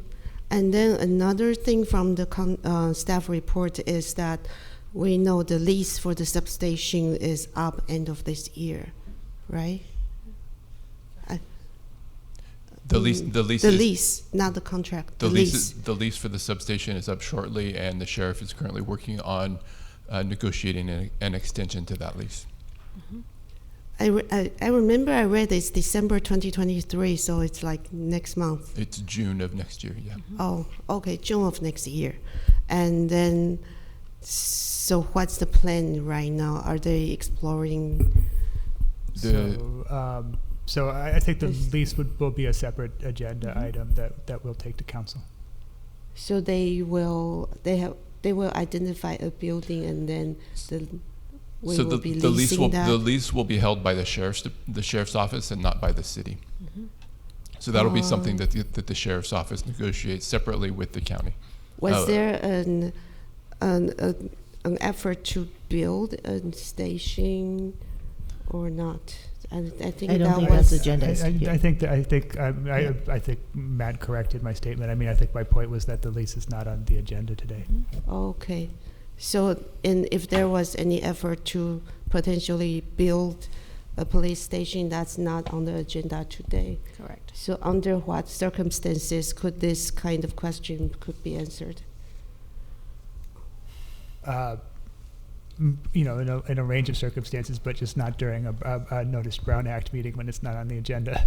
Yeah. So, when we do budget, can we ask this question? Through the mayor and with the indulgence, we did include a short statement on the substation lease within in the staff report. We did look at an opportunity to partner with our other West Valley cities to explore other options for a substation, because the property owner where the sheriff is currently has said that after the next 5-year renewal, they aren't likely to renew. So we took that opportunity to explore other options. The reason I ask is the public was surprised last time when they saw sheriff's station was considered in another agenda item, and then they were surprised how come they didn't know. So we can talk about that now. So I'm just curious, what's the proper process to discuss this before this goes further along? Yeah, there are many things that the city does that are operational that advance the needs of the city, and that was one of the opportunities we took to look for a partnership opportunity with our other West Valley cities. It ended up that it wasn't something that panned out in this particular case, but we are, because we're active partners with the sheriff's office and the other cities, we are continuing to look for shared opportunities for other space in the future. Thank you very much. Councilmember Mohan? Oh, I'm sorry, Vice Mayor Mohan. I had a quick question. You've said that the costs of the contract are prorated between, for the West Valley substation. I guess that means it's divided between the 3 cities that participate, that are part of this. Yeah, that's correct. The 3 cities plus the county as well, because they serve some of the unincorporated areas out of the substation. Okay, so in the eventuality that one of them no longer wishes to participate, then does that mean our costs will increase because it'll be one fewer member? That's correct. And there are exit clauses associated with the agreement that spell out how a city would leave the agreement should they decide to do so. Okay. And another question was, I know the terms of the agreement include the CPI of plus 2% for the next 5 years. And I've seen the estimated budget, but we don't know what the CPI for the next 5 years is going to be. That's correct. It allows us to budget in for increases in staffing costs, and our contract with the sheriff is largely staffing. So that should we have those increases over the next 2 years, we're covered in the ability to pay for our services without reducing service. Okay, so have we included the CPI in the estimates? The CPI, yes, the CPI is included in an estimate of the cost increases are included in our 10-year budget forecast, and in our contract amount as well. So we're just estimating the CPI then? So we increase the contract on an annual basis based on the CPI plus 2%. Right, but my point is we don't know what the CPI will be even 2 years from now, right? Correct. So we'll adjust the contract value at that point based on that CPI amount. So the authority gives us the authority that we're asking for gives us the ability to make that adjustment in the future. Okay, thank you. Thank you. Councilmember Moore, you have 5 minutes. So I'm going to ask Councilmember Froon and me to pitch in. Councilmember Froon, do you have any questions? No, I do not. Okay, so I do have a couple questions. My question is, actually, when we signed this contract, I feel very lucky that we get to extend it without extensive increase, and because I was actually pleasantly surprised. What my question is, when we provide extra service for one of our companies, or two or three, maybe they would ask, if we were to say, let them engage with Santa Clara County Sheriff's Department themselves and assign 2 cars. My question is, these 2 cars are kind of doing different things too. They're not just doing Apple. So it's kind of a whole package for the council and the city of Saratoga and city of Los Altos Hills, right? It's like packaged together. That's correct, Mayor. There's a couple layers to your question. One is that because the jurisdictions are more receiving the service from the sheriff's department, the sheriff won't work with the individual companies. He'll only work with the jurisdiction. So that's why we work directly with them, and we do benefit in that. Although the hope from the companies is that the services provided in that particular area in Beat 5, in case of Apple, the services are actually deployed based on the need of the sheriff's office in the city, not based on the specific demands of Apple on any particular day. So if there were a need, for instance, on Foothill on that day, then the traffic enforcement or other sheriff services would be at that location versus the other side of town. So my next question is, we have one company that does it. If we have a big homeowner association said we want to have extra service, the city can work with them too and wrap it around it and get more money and resources. Is that how it's just not limited to one company? That's correct. We're flexible, and we do indeed provide services to others. And I mentioned the PGA store as one example of that, where when they had their grand opening, there were additional sheriff services provided, and that was a cost recovery basis for the city. Okay, and my third question actually is, whoever the residents or companies that are located in Cupertino, we actually are obligated to provide sheriff and safety and services if something happens. So the agreement with Apple is because they have events and they actually have extra service they need. So is it a cost-based agreement in an estimate way? Is that how this comes about? Yeah, when the agreement was established with Apple, it was based on the fact that Apple increases the population in that part of the city when they during the workday, and so to account for that, they've paid for essentially additional sheriff service to be able to balance out that increase in population, that increase in demand. And we've had a great relationship with the sheriff's department in terms of providing service. They've been extremely great partners in terms of being flexible and allocating their services where the needs are, and they do, I think, a fabulous job of providing for a safe community for our residents.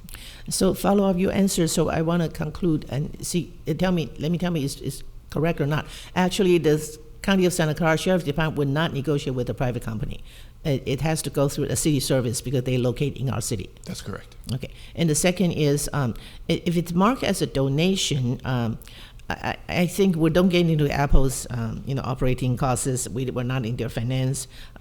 They could say it's an operating cost for them. We're not getting into that.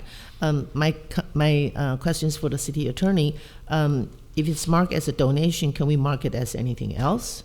A contribution for extra service, or how does that donation comes on? Because donation is kind of I can agree with Councilmember Chow. This kind of for us privately, it's a donation, but to this different can it be categorized in another term? Well, I mean, clearly it's a payment made with an expectation of receiving additional services in exchange. Yeah, that's a long name.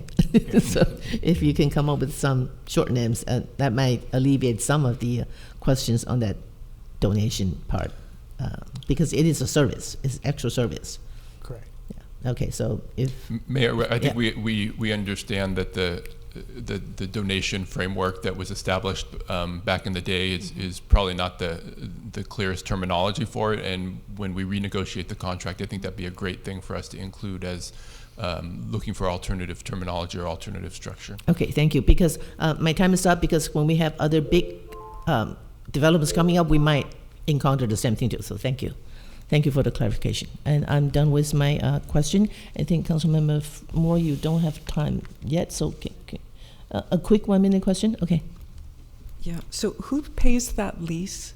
Is that coming out of the money that we give the Sheriff's Department in this contract? Yeah, so we pay our proportional share based on the number of hours of service that we receive. And that's spelled out in the attachment A of the contract. Okay, and then I am a little worried about that language with regards to the donation. So if there is a way to word it, I'm also concerned about long term, because we are now dependent on them for bringing us this donation. And I believe it is the $1.4 million in the budget. So I'm concerned about that. If the level of service that we have for our law enforcement needs to have that money there, how is that sustainable in the long term? So perhaps there's something you can say about that. Yeah, so I think the service level that Apple expects in that area of town, and the deal that we have worked out with where Apple pays that through has worked for the city for a number of years and been a successful model. Granted, it needs perhaps a little bit of revision in terms of terminology and maybe an adjustment to the structure, but it seems to have worked for us. In the long term, I guess the hypothetical is always difficult to deal with. You know, if somebody were to decide not to pursue that further, it would be a service level reduction, and we'd have to figure out what that looks like for us, and that would be something to take on at that point. However, at this point, both Apple and the sheriff have been extremely collaborative and appreciative of the services that they have provided and paid for. So I don't foresee any change in the structure. Thank you. I think I'd like to bring it for public comments first before we bring it back for council discussion. Do we have any cards? Yes, Mayor. I have one card for in Community Hall from Rhoda Fry, and I'll check on Zoom. Hi, good evening, council members. And I wanted to thank Councilmember Moore for really looking into this thing with agreements and gifts. And it's really, I can't think of a right word at this hour of the night, but cringy. It just feels cringy when we've got a company that's putting in a donation form and expecting something in return, because that's not a donation. So I also want to thank Mr. Morley for, being willing to address that and agreeing with it. It's not quite right. So, and I'm through this discussion and getting more and more confused whether, when we look at these contracts in general, does it appear that Cupertino actually has more sheriff's hours than others? So what I've pulled up here is a document that I pulled from Saratoga. So Saratoga, Los Altos Hills, and Cupertino, they contract with the Sheriff's Department, just like we do. They don't have their own police force. And Menlo Park, for instance, has their own police force. And I'm gonna go back to this Apple agreement again.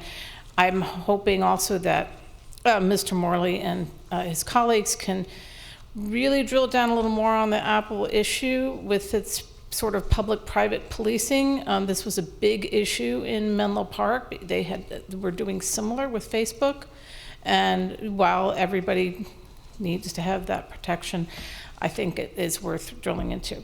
Anyway, looking at these hours, I talked with the Sheriff's Department about one thing that we have that nobody else has is this enforcement vehicle. And apparently that was related to when Stevens Creek Quarry with agreement with Stevens Creek Quarry, the conditions of approval, they were supposed to hire the sheriff. So we were supposed to be compensated by the quarries for policing that foothill. And it's unclear whether that's still happening or whether we're being paid for that.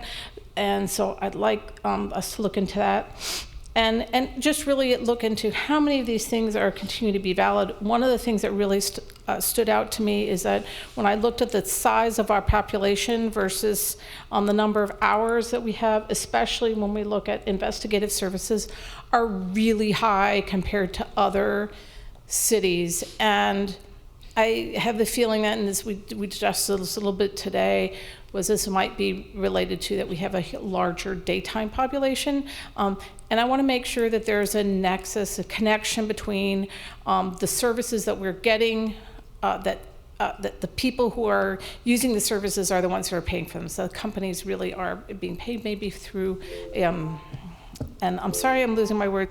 Thank you, that is your time.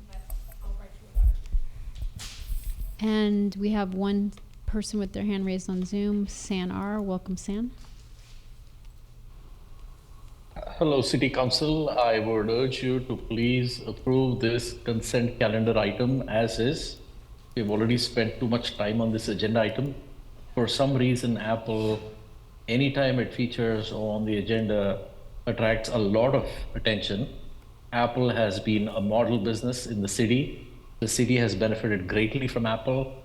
All companies, let alone Apple, have extremely high standards of code of conduct that prohibit even the slightest aspersions that might be possible. And so having a conversation that involves two of the highest integrity residents that provide service, one as a law enforcement agency and the other as a business that resides in the city, is really doing a disservice to both.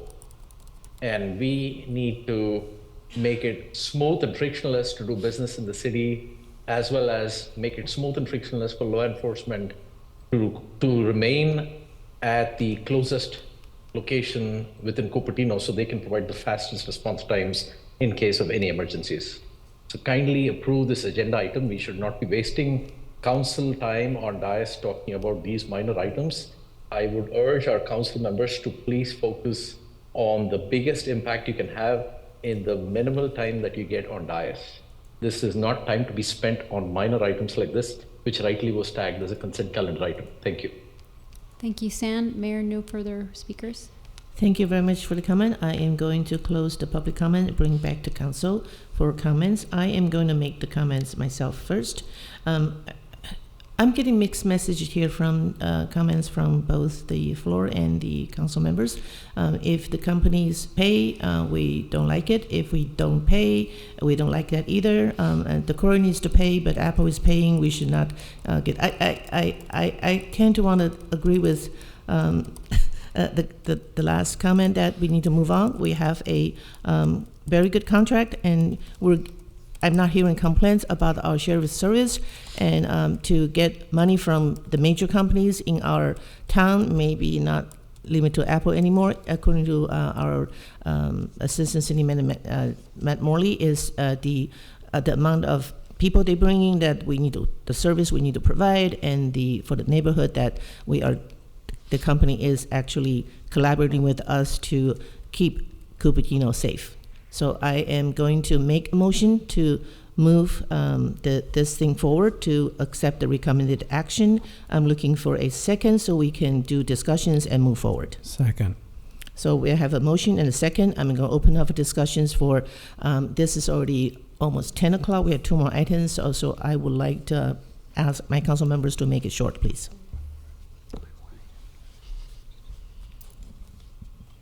Councilmember Chow? Yes, please. Thank you. So I think I really appreciate our police, and we always have a great service. But it's also important to make sure that we are doing things the right way. So it's good to learn from city attorney that the current structure is good enough, but then we can always make it better. So thank you for considering maybe there are better way to structure this. And I think police, as we can see from staff report, it's $18 million of our about $80 million budget, and it will increase to $22 million. So it is a big chunk of our budget. It's necessary, but it's always good to be sure. So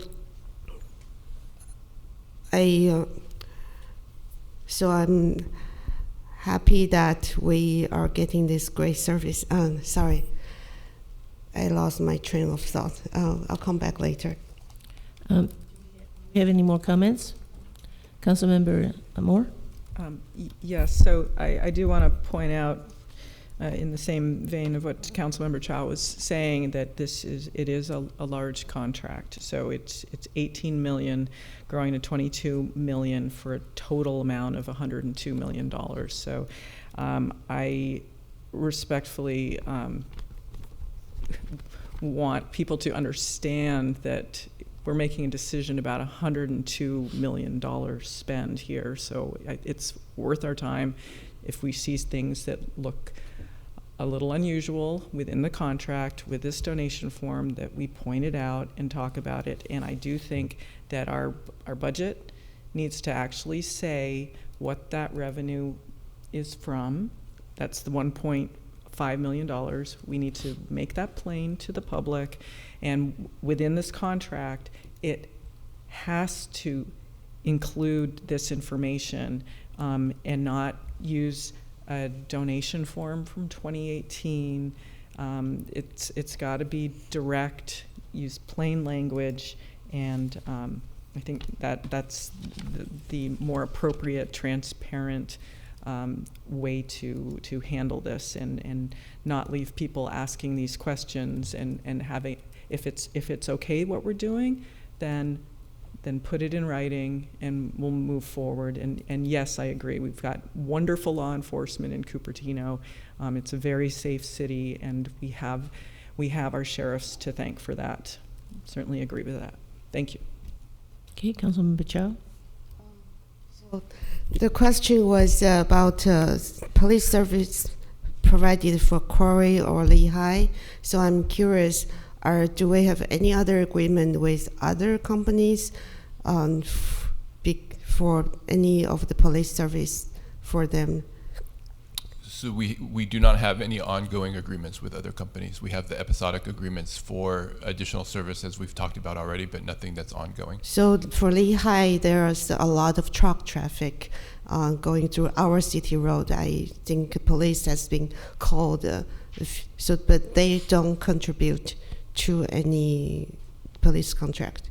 That's correct. Okay. And Lehigh is Thank outside you. of our jurisdiction. And another question is, the CPI in the contract does not include salary increases, but I think I just read that Los Altos increased the police salary by 10%. So I assume the county negotiated with police union for salary increases. So how would this kind of increase affect our contract with the county? The contract language is set up to account for either CPI or salary increases, depending on where we need the increase to be. And that's outlined in the staff report and in the contract agreement. So if the salary increase, that would then increase our contract amount? Correct. In the past, Okay. It's been the CPI that's prevailed. Okay, thank you. Thank you. No more comments. I have a call for a vote, please. Let's vote by light. Did we make a motion? I'm happy to make a motion. It's already being made and seconded. I made the motion and Councilmember Froon seconded it. Let's vote by light. Oops. Sorry. Yes. No, let me clear that. Let's try that again. Okay, let's vote by light. Councilmember Chow, would you please vote by your light? Thank you. The motion carries unanimously.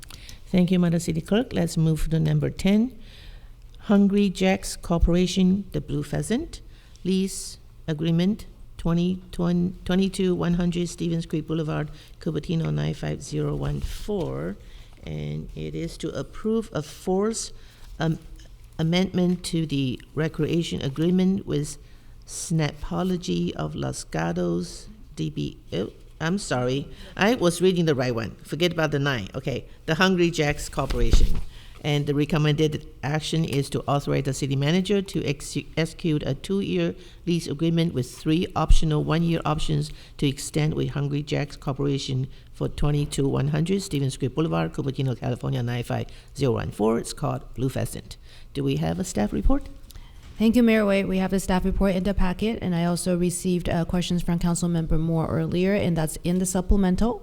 But Director Mosley is also here available to answer any questions that Council may have. Yeah, thank you. I was reading backwards.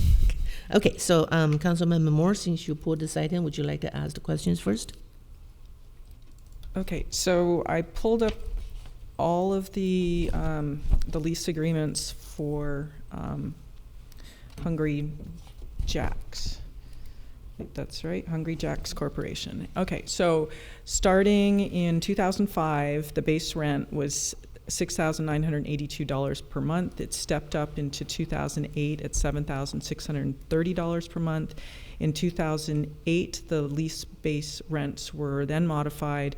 So for 2009, the base rent was $8,374, and then it stepped up until 2013, $9,427 per month.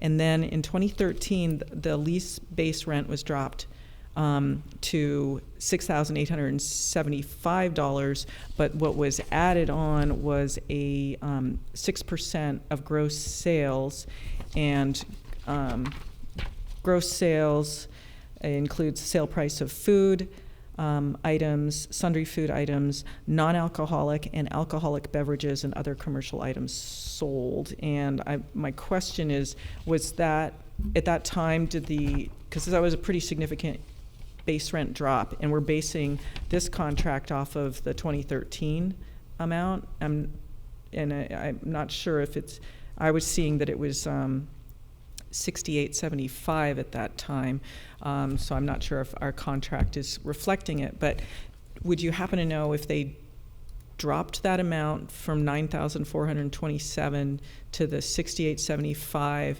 and added this 6% on those sales, thinking that would somehow add up to $94.27 or come close to it if they made that adjustment?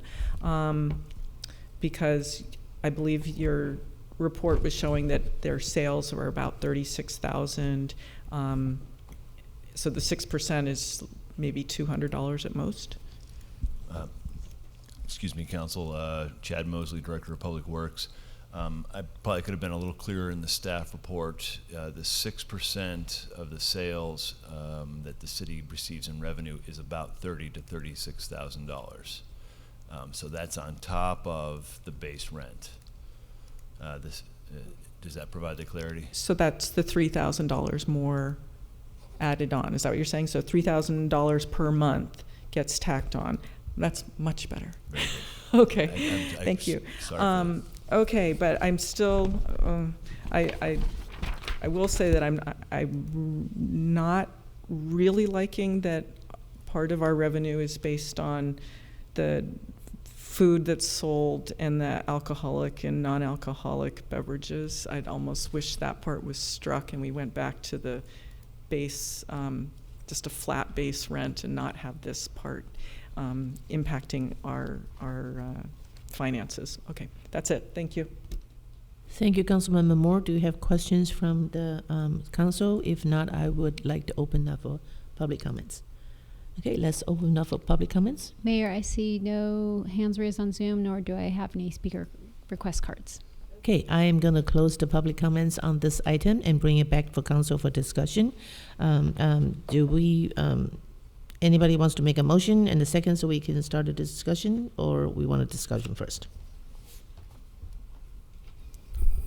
I'll be happy to move the staff recommendation. Okay, Councilmember Fru made the motion. Do we have a second? I'll second it. Oh, second by Vice Mayor Mohan. I'm open up for discussion. Yeah, I was just going to, offer, if it allays Councilmember Moore's concerns to any degree. Before I changed careers, I worked in various retail locations for a long time. This sort of provision where you have a percentage rent is very, very common. So I think that this is a good arrangement in general. Thank you, Councilmember Froon. Councilmember Chow, you're next, and followed by Councilmember Moore. So a question is, as a landlord of this property, how much the city spend on improvement for the part? Are we responsible for any improvement or any facility breaking down, or is that all included in the contract? Maintenance of the building for the restaurant is included in the contract. Keep in mind the city has the pro shop for Blackberry Farm Golf Course. Beneath that, we maintain portions of that, but for the restaurant itself, the owner is responsible for maintenance. So there is no other expenses from the city spent on this rental property? Not typically. Every once in a while, we'll get called out for some emergency work to ensure that things are addressed quickly, but very little. I think we got called out this year for a sewer blockage that was happening in the restrooms downstairs, but the restaurant and those restrooms use the same pipes, so sometimes we're called out for items like that. But the maintenance of the parking lot, we are responsible, right? That is correct. Okay, thank you. Councilmember Moore? Well, because I take issue with the food, sundry items, non-alcoholic and alcoholic beverages, the sale of those particular items being part of our city revenue. And I think people have made comments about the fact that we do own a bar and a restaurant. I don't like that we're dependent on the sale of these particular items. So it is my preference, and I'll make a substitute motion that we revert to a base rent with the conversion of the 6% to add to the base rent amount to end up with a permanent amount per month. And then I'm curious if there's some intention to have a step up like they had in the past. So I'll leave it with that, and I need to have the question answered about the step up, if there's some percentage that you were anticipating for each year within the contract. Thank you.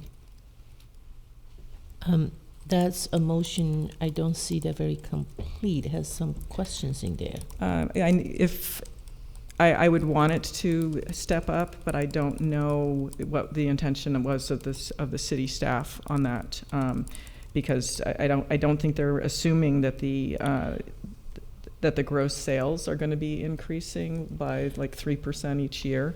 So were they planning on having the base rent go up by the CPI or something? What was the plan there? So council could certainly direct staff to pursue a different economic model, but obviously all of this would be contingent on having a willing party to negotiate with. So we certainly can't dictate the terms of the contract. Well, through the mayor, would you have a couple minutes. Would the city attorney like to suggest, understanding what it is that I'm asking for, that I'd rather have a flat rental lease amount instead of having the 6%? What would be the best way to go about that? Yeah, I think you could direct the city manager to pursue a contract with a base rent. Explore whether that could be escalating over the course of the term of the lease, and in lieu of I think that would probably get it across. Through the mayor, if I may, I think what City Attorney Jensen is mentioning is that we would have to go back to the tenant and renegotiate a contract and to see if that's a plausible terms between both parties, and if so, we'll bring that back to council.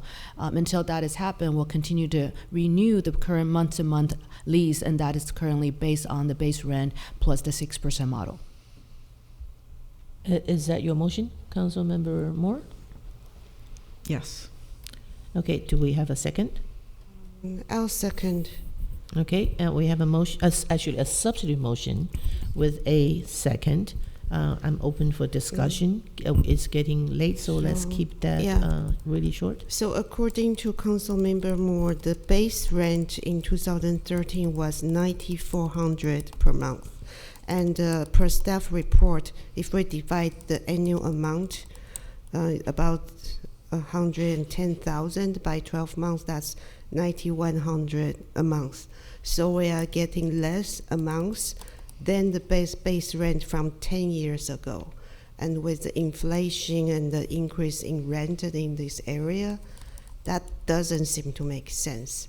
So I'm curious whether the staff know or has any comparison in terms of rent per square foot of commercial area.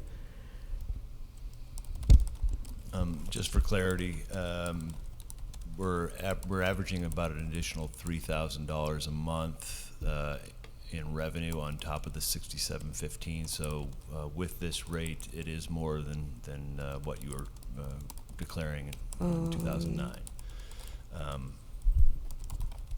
With that, the staff report says city receives 580 annually, plus the 6%, which is about 30,000 annually. So I derive the monthly income is 9,100. That's not correct. Then what's the monthly rent? So in 2019, the last year before COVID, we had received $3,600 that year, and for the whole year, yeah, 3,600 in additional revenue. Okay. I don't have the numbers yet for this year, so I can't provide that information yet. Judge, you mean 36,000 or 3,600? 36,000. Sorry. Okay. So now this looks the amount in the staff report is lower. It's because of COVID, you mean? That is correct. Okay. So since we are in a financial situation, so it seems then going back to base rent, from the city's point of view, it might be better.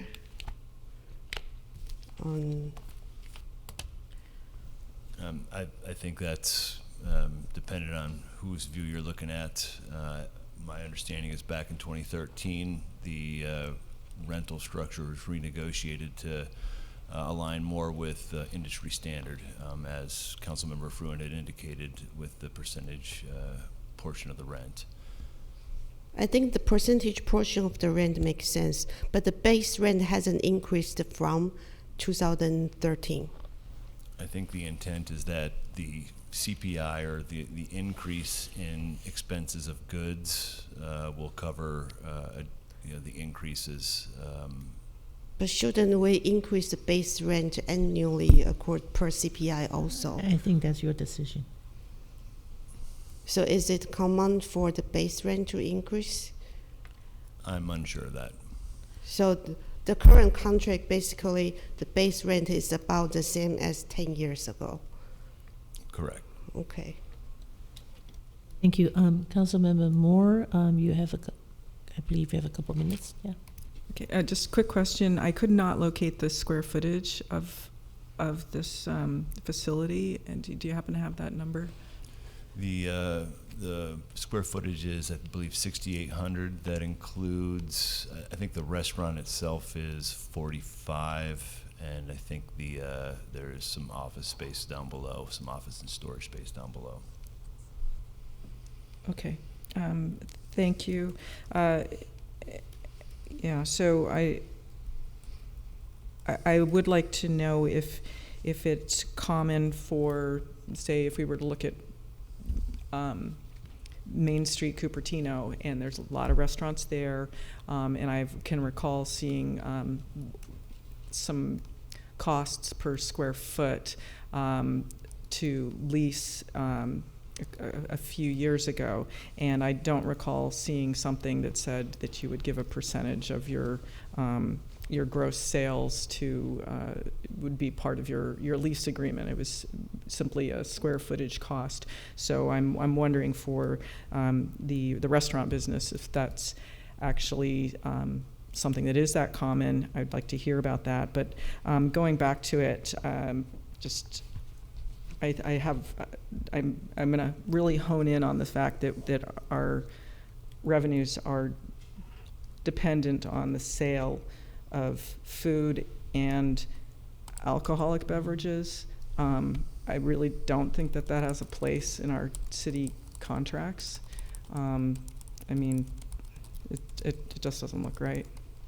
So that's really why I want that pulled out and let us go to just a normal base rent. Thank you. Thank you. I'm going to make my comment very short. I don't know if you ever go to Blue Pheasant. I do. Quota meets there once a month, and it is it's an old facility. Yeah, you don't compare that with Main Street. And restaurant business is actually in a bind. I do believe that Blue Pheasant is not a popular place in Cupertino. I would love it to continue to operate, else we're going to have a vacant place with no income. So I am okay with this contract to renew just 2 years with a 3-year, 1-year options for 3 years, because that's flexible for the city if we're looking at something else in 2 years, that if the Blackberry Farm Golf Course is there, if we want to make it a destination place. I think I'm not suggesting anything. I'm just saying that this contract hasn't changed. And as for 10 years ago, after COVID, I want to say the restaurant business is a tough position. Food has increased, labor has increased. So I would love to see Blue Pheasant to continue to operate, so we at least have that income plus whatever they make, a percentage of it. I am okay with that, and I do believe it is not uncommon to have it something like this. The instances that I've observed where it's restaurants or hotels on public property, it's a similar structure, that there's a base rent and a percentage rent. My comment is right now to start renegotiating and risk of losing a tenant, that at least we're getting the money and the percentage out of it. I'm okay with the contract because it looks like the same amount. If we get a base rent for $9,500, we get this 67 plus the percentage. To me, it doesn't make a big difference. And what I particularly like is a 2-year lease with flexible, give the city options to not renew it if we have other options. So that is my comment. Thank you. Member Froome, you have, and then Vice Mayor Mohan. Yeah, I'd just point out that, the city and other government entities make tax revenue all the time off of the sale of food and beverage, so I really don't understand the trepidation here. Vice Mayor Mohan? Yeah, I just wanted to point out that the restaurant has been operating under a month-to-month lease for the last couple of years, while the fate of the Blackberry Farm Golf Course has been discussed. So I think it makes sense to give them a level of stability by going with a 2-year lease and not imposing the same requirements that we would for any other restaurant in town. Councilmember Chow, your time is, but I give you a minute, please. Thank you. So I've been to Blue Pheasant. It was packed with people. So it's a very unique place in Cupertino. I do wish that we keep it. I am okay with the percentage on gross sales. I've seen that elsewhere. I'm fine with that, but I am concerned with the base rent not increasing for 10 years when everything else have probably doubled. I think I have heard restaurant is the only thing that makes money in Cupertino. All the other retail sales are struggling, but restaurant is working well. So 2-year lease, fine, but I hope the city is moving towards a potential negotiation with Blueface and on something that's so that we can retrieve a more reasonable market rate income from this property. But of course, we want to keep them. But also, maybe we can explore if there might be other interested operators for this property. Thank you. Okay, Councilmember Rowe, you really haven't used your time unless you. Through the mayor, I wasn't sure if you made a substitute motion when you were saying that. Was that? Did you make that have a motion? substitute motion. Okay, so we have a main motion. Yes, and then with of the your recommended substitute action. motion. Okay, Yes. so we're good. Thank you. So we are going to vote on the substitute motion first if there's no more discussions. Okay, let's vote by light the substitute motion that's being proposed by, yes, you. Can and we get second by- can we get a clarification on what this? What is the substitute motion? Yes. It's actually the city managers, which I agreed to the language attorney. on. Well, both. It was the city attorney and then the city manager, and to clarify it. But if the city attorney would like to summarize it. Direct the city manager to the motion I suggested, and I believe Councilmember Moore made, was to direct the city manager to explore an alternative economic structure for the lease where there would be a fixed based rent and no percentage rent, and then explore the possibility of having an escalating rent over the term of the lease. And in the meantime, keep the monthly. That would just happen if we do nothing. Yes. Okay, understand. So we're going to vote on that motion. Let's vote by light, please. The substitute motion fails with Chow and Moore voting yes. I'm going to move to the original motion, that motion made by Councilmember Froome, second by, I think it's me. Mohan. Oh, Vice Mayor Mohan. Okay, so we're going to vote. Make a friendly amendment that for the staff to bring back a potential more market rate rent in 2 years.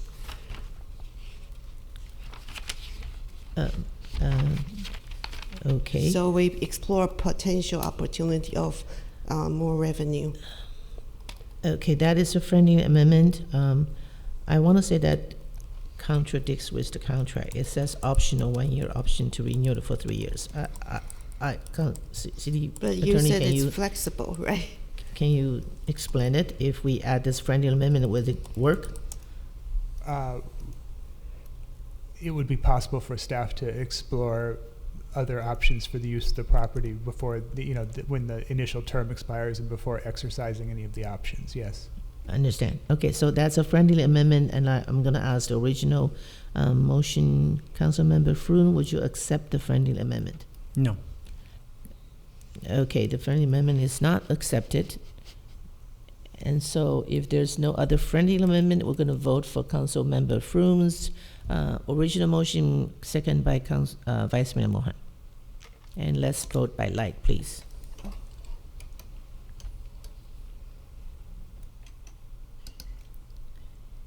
Fern's main motion carries unanimously. Thank you.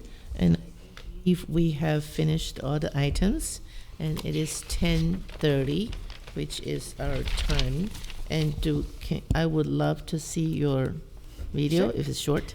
Video has it queued up anyway, so video, if you can play the and this is the Bike Fest video. Thank you.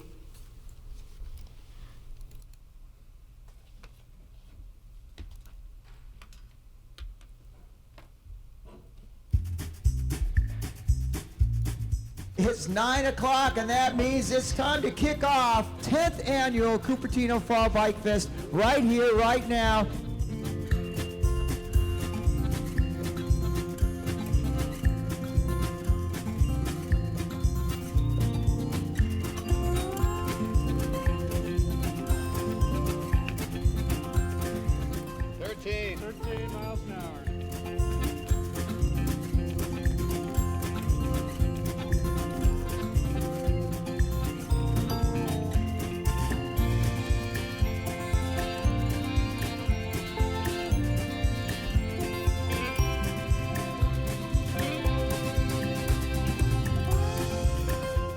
Let's make this the best bike fest ever.